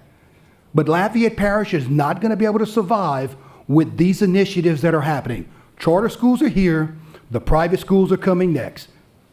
And that is what is happening as far as reality, and I don't really think that people understand. And when it comes down to it, kids are not in your system, you can't continue to function with the sites that we have. We're going to have to be, as the board has said, let's go with a strategic planner. Let's make sure we communicate alongside that everybody knows. And I will tell you, November 1st, there is going to be some unhappy people outside of this particular audience that are going to be right here in these seats, because there is going to be some recommendations that we're going to have to take care of. That is the reality of what public schools are facing throughout the state of Louisiana. Thank you, Mr. Superintendent. And I'm going to close with, the president's really not supposed to speak, but charters are adding gifted programs. And if our kids are leaving the gifted and immersion programs after 5th grade and they go to charters, we'll never get them back. So that's a reality. And Ms. Trahan, I'm going to say this tongue in cheek. I'm going to look at you. It ain't going to get any better. Our very first spring on the board was very, very hectic, and my whole 10 years on the board has been very, very hectic. It is one challenge after another, because it doesn't get easier, and this 4 years is not going to be easy with what's coming. And I hope that helps prepare you, but it's not going to get any easier. I understand, Mr. President. I thank you for that. I just want us to work more collaboratively together so that we can collectively have the discussion. Thank you. Okay, ladies and gentlemen, if you vote yes, you vote to not approve moving to gifted. If you vote no, gifted is moved to, yes it is. Oh, we got to make another motion? Okay, all right. I didn't know if it was going to work there. Okay. If you vote yes, it stops it. If you vote no, then we'll make a motion to approve and vote again. Madam Secretary, I call for the vote. You vote no, it goes back, being reapproved. Can you repeat the clarification, please? Yes stops the movement, and gifted stays at Paulboro. If you vote no, we'll go back to the original recommended motion, which was to approve moving Edgar Martin, gifted to Edgar Martin.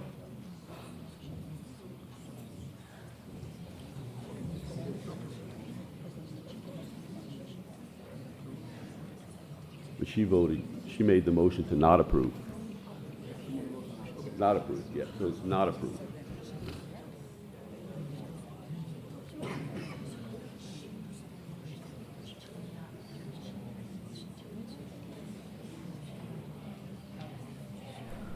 For, 5 against. Okay, what has collectively happened is we're going to go back to the original motion, which was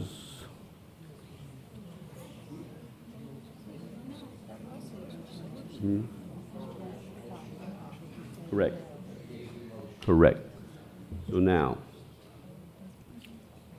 we need a new motion. Okay. I'd like to make a motion that the board approve the relocation of the middle school full-time academic gifted program and the pull-out gifted enrichment program from Paulboro Middle to Edgar Martin Middle, beginning with the 2024-2025 school year. We have a motion. Do we have a second? A second.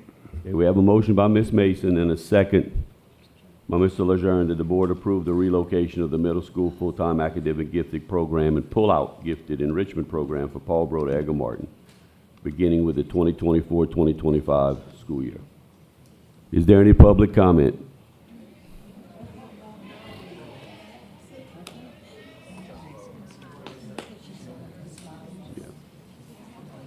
Public comment will not be that long this time.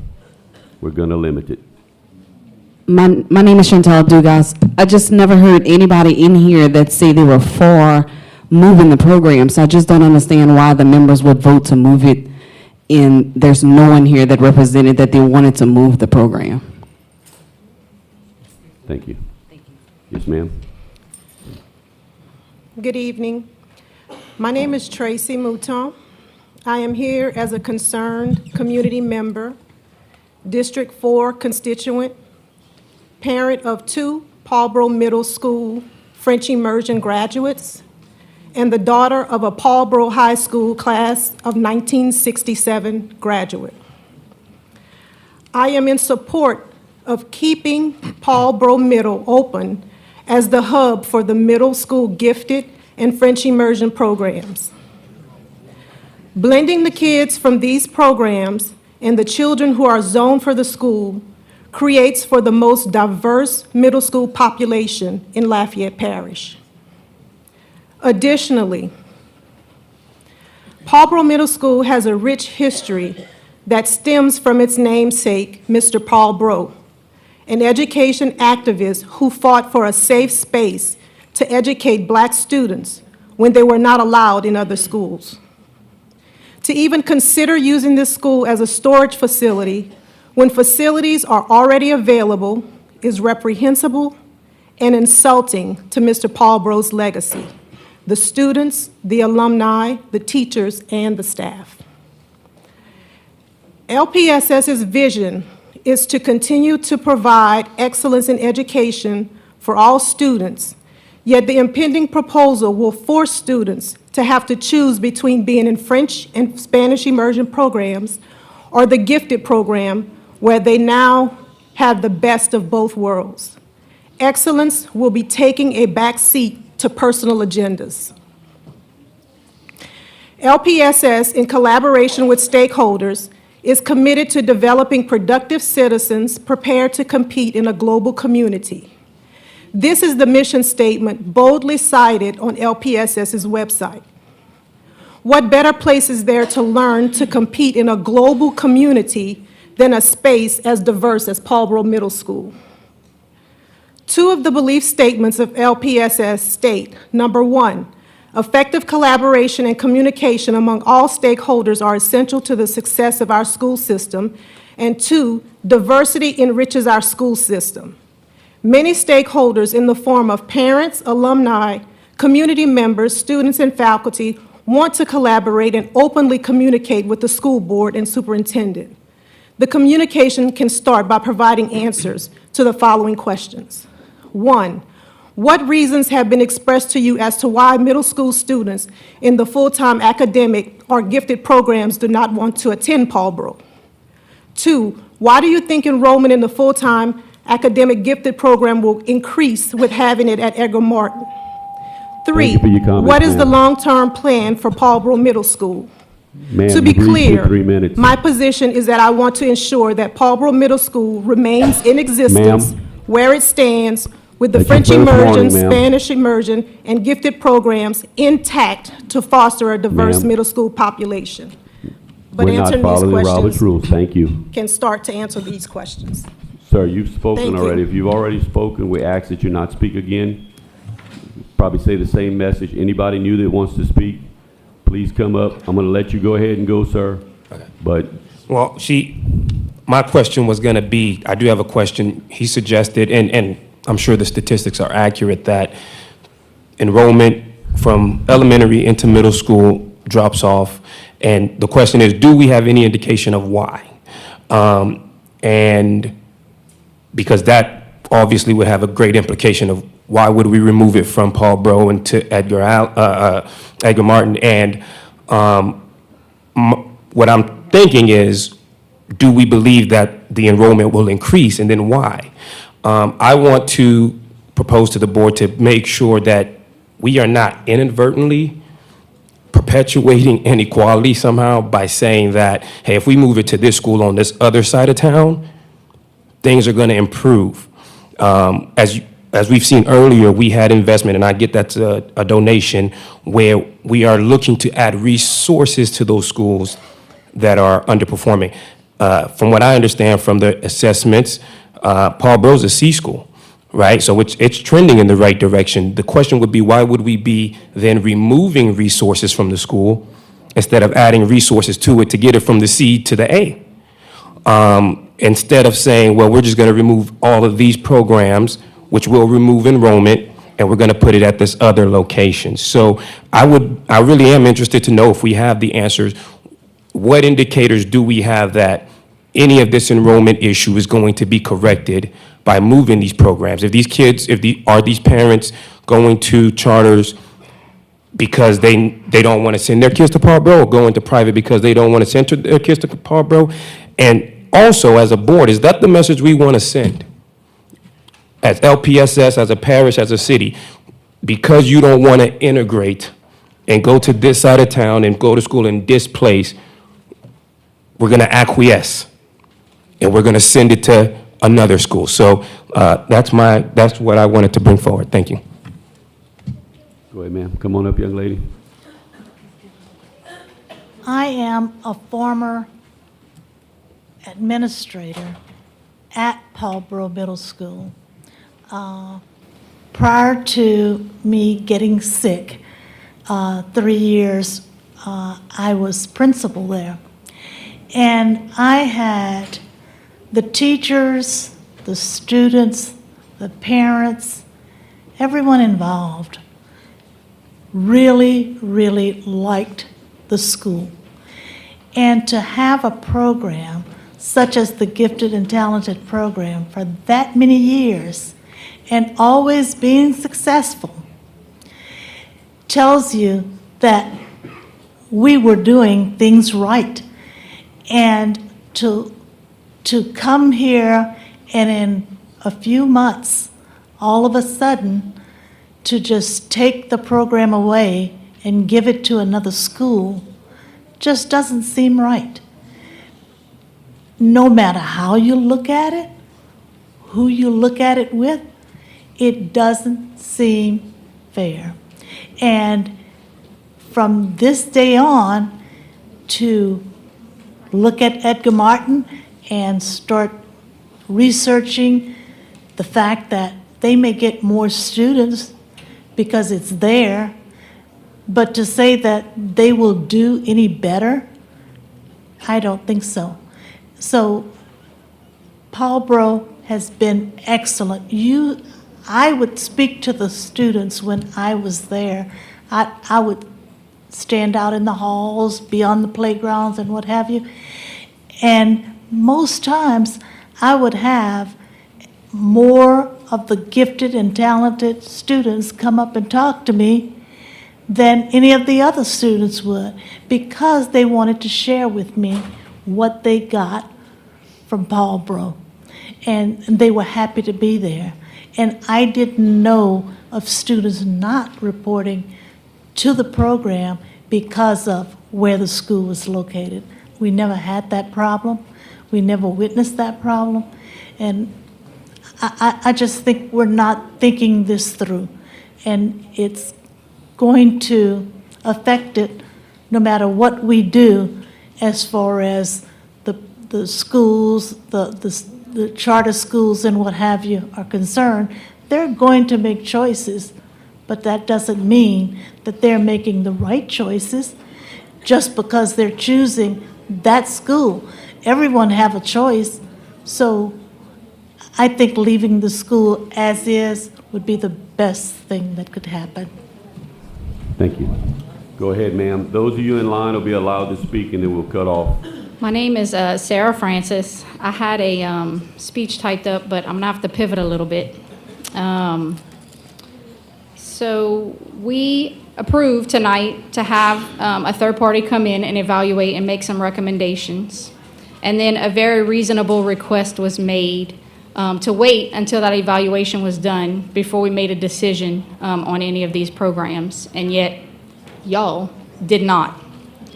It's very unfortunate, but we all kind of knew that y'all had your minds made up before we got here tonight, despite the overwhelming response from the community here speaking out against this change. Me personally, the problem I have with this proposal is that the change for the current and long-term academic assignment at Paulboro is that it will do nothing more than perpetuate systemic racism. This campus has been neglected, proper building maintenance for a very long time. I was a student there 25 years ago. Paulboro has not been allocated proper leadership for at least a decade. Why not find them a solid principal?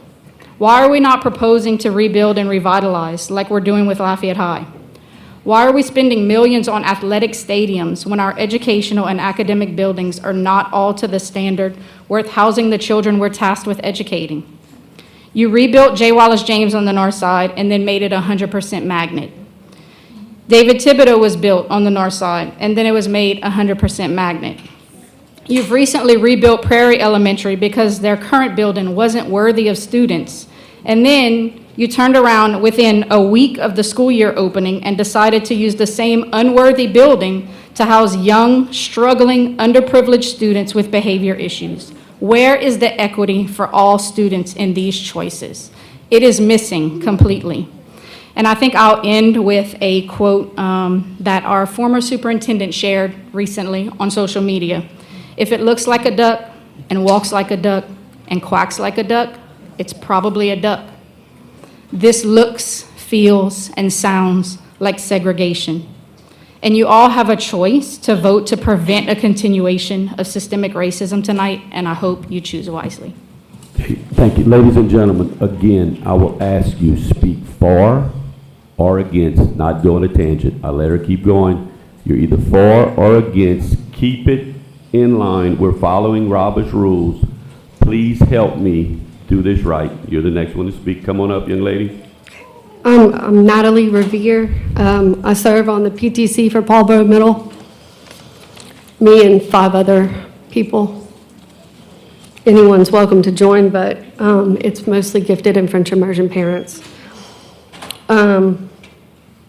We provided these kids a place to sit, so needless to say, the school doesn't have what it needs for lunch for them to sit down.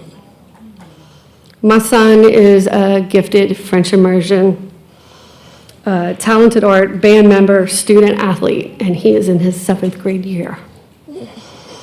And he will now transfer, I don't know yet, to either lose his enrichment and stay French and lose all of his teammates. And that is the part that is the hardest for him, because he knows being one of 2 white kids on the football team was hard to do. He made that football team and he made that track team, and those are his friends. Those are his brothers. And he has to start over at a middle school, and I promise you, I don't know either middle school that would take on an 8th grader when they could easily take a 6th grader and make him what he needs to be for his 8th grade year.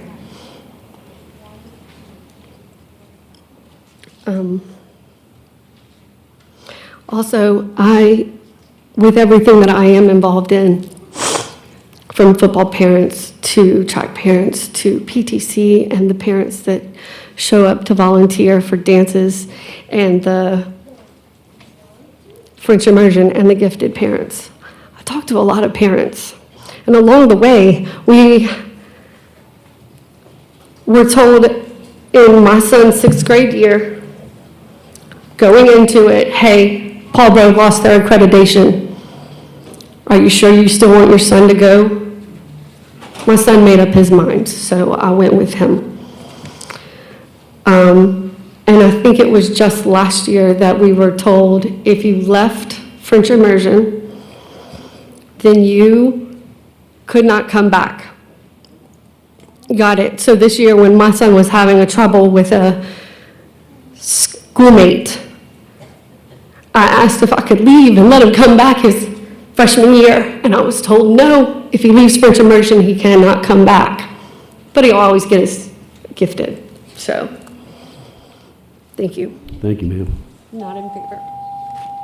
Young lady, I was just advised by staff, we have a policy, no signs allowed in the, please, thank you. Hate to do it, but thank you. Well, Please- thank you for, Please keep it for or against. That's the second person that has spoken that is not. You're either for leaving it at Paulboro or not. Please, it's Robert's rules. I have to follow that. I'm sorry, I have to follow that.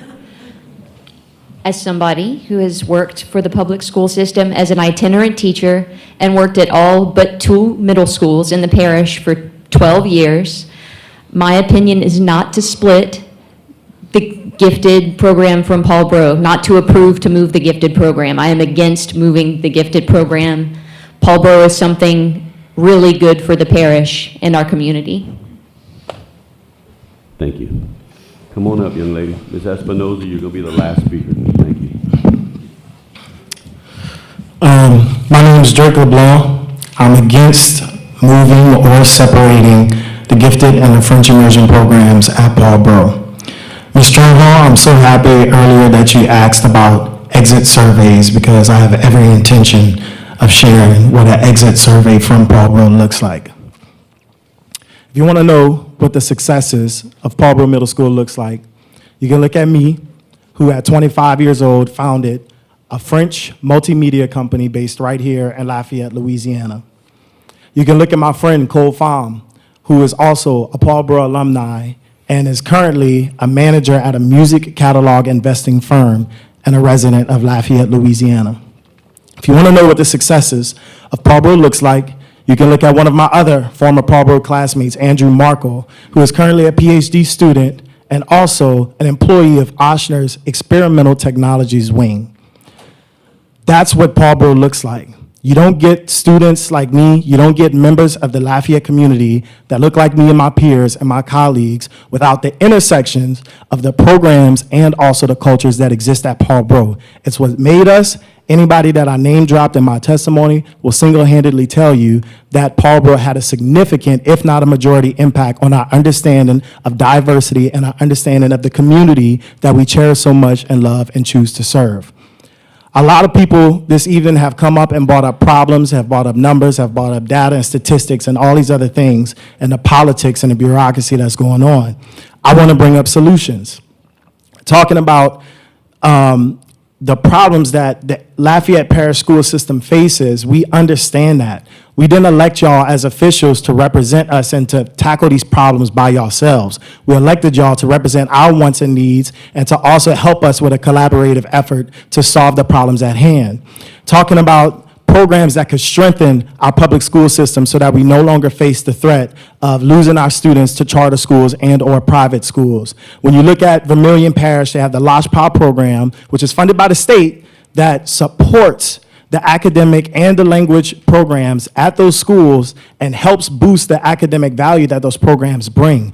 They don't take programs away. We shouldn't take programs away. We should put our energy, our resources, and our time into the programs that we already have and have shown over and over and over again. If you don't look at the data sheets and you look at the students, and you look at the people that have attended Paul Bro, that attend Paul Bro today and have graduated from Paul Bro, it looks like success. It looks like a majority of success, and we need to keep that going and not mess with the things that have been working for our community.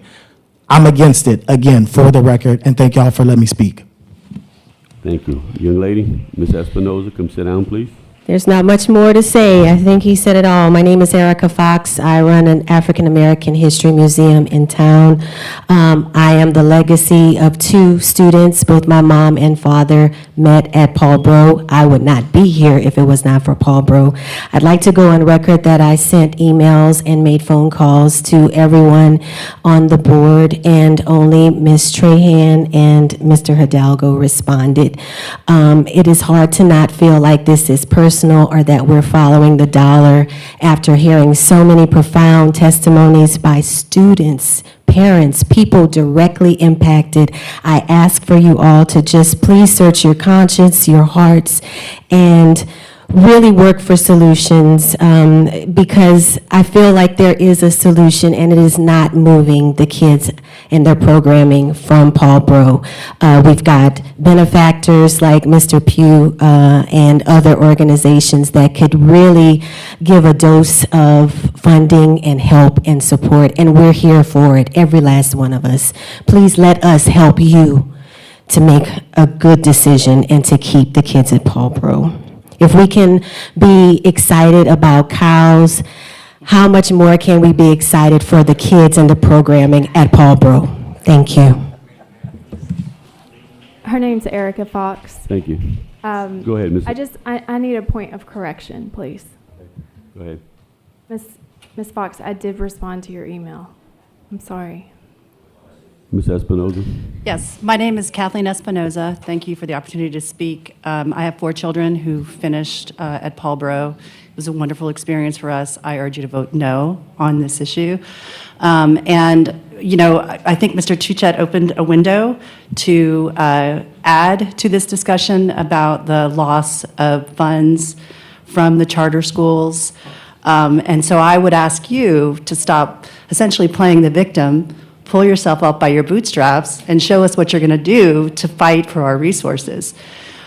I will tell you that the bill that you mentioned for the Education Savings Account is sponsored in the legislature by Julie Emerson, who is from Lafayette Parish. So what are you going to do to advocate on our behalf to Ms. Emerson? Thank you. That is the end of public comment. Do we have any board member comment before we go to the vote? Mr. DeZarmo. I want to apologize to Ms. Eric. I tried to get back to every email, but I did have a lot, so I will try to get back to that email. I am supporting Josh, Amy, and all them, but I just want everybody to understand what Mr. Touchet is saying is we do have a problem, and it's going to take the community. We're hearing a lot of community promises. We're going to need those. We're going to need you to talk to your neighbor and tell them to quit going to a charter school. Go to Paul Bro, go to the, because we literally have a middle school problem. We can take 3 middle schools right now, put them in one, and still have 100 seats left. So it's an issue that we're going to have to face at some point. But the public outpouring we're seeing right now, I think it's great. And I think if we can all get together and push our neighbors, push everybody, skip them charter schools, get into a public school. They have great education. Obviously, y'all love Paul Bro. Let's get them in Paul Bro. Let's get them in these schools, because if not, in a few months, we're going to have a lot of tough decisions. We're talking about Paul Bro, but there's 2 more on the agenda that we're not going to talk about yet that's going to go through the same thing. It just looks like we're picking on Paul Bro, but I promise you, there's 2 more that came up in the meantime. So, that being said, push, push, push. Let's get them into public schools. Let's keep that public funding in the public schools, and let's push the charter schools out. The charter school is a business. They're there to make money. Not one owner is from Lafayette Parish, right? We're from Lafayette Parish. We support Lafayette Parish. I need you to help us get them in the schools. Any other board member comment before we go to the vote? Mr. Edmond. Yes, sir. I just want to I want to just put on the record that not a single person came up in favor of this. Everybody had opposition of not having this thing go forward. And I just want my board members to just, I know y'all notice it, but just consider it. You know, we can table it, not table it. We can't do that, but we can just vote no on the action. Ms. Trahan? I just want to say to everyone who came out, I truly care about all of you. So thank you for being here. So proud of each of you for standing up and letting your voices be heard. So for that, kudos to you all. And the final thing I want to say on this matter is, I mentioned earlier how many emails I received. I received text messages and phone calls. And I want to publicly apologize for any of you that I had not gotten an opportunity to reply back to, because there was just not enough hours in the day to reply back to all of those emails by this board meeting time. But I promise you, I will reply to all of your emails and the messages you left me. So thank you for being here. Thank you, Ms. Trahan. Any other board comment before I go to the vote? Ms. LeBeau? Ms. Gardner, do you mind clarifying? I think somebody might have misspoke earlier, so I just want a clarification. If a child is in French immersion and gifted, are they still eligible to do gifted enrichment, pull-out, and French immersion, regardless of where the programs are? I just wanted to, I think somebody alluded that they couldn't do both, and I just wanted to get a clarification on that. Yes, ma'am. So currently, if you are gifted and you are in immersion, immersion does go to another site. You are eligible to stay in immersion and receive academic and enrichment gifted once a week. Yes. Thank you. Just wanted to make sure that was corrected on there. Yeah, because there's a difference between enrichment and there's a difference between full-time academic. Correct. I just wanted everybody to have that corrected because I think somebody misspoke earlier. Thank you. Okay. Madam Secretary, I'll call for the vote.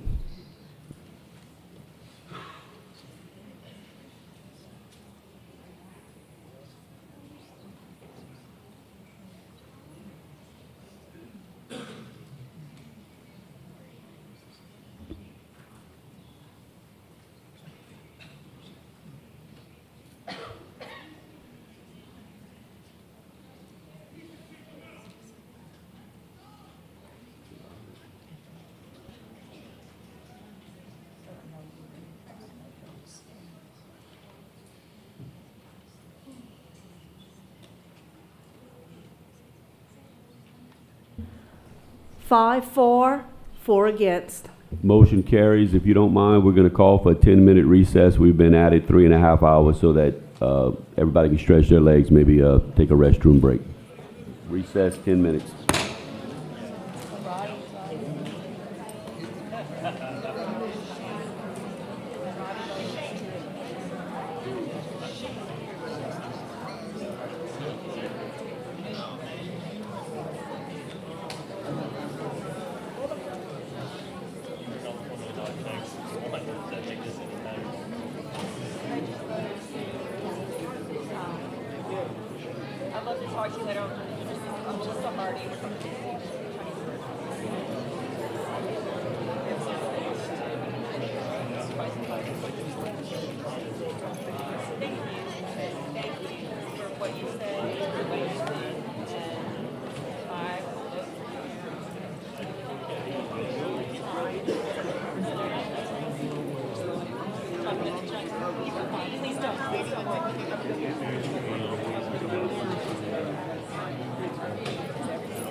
Hello.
Ladies and gentlemen, can we ask that everybody take a seat for right now so the fire marshal can make an accurate count, so we can let your family members back in if they're out there waiting to get in. But we got to have everybody sitting down to have an accurate count. Thank you very much.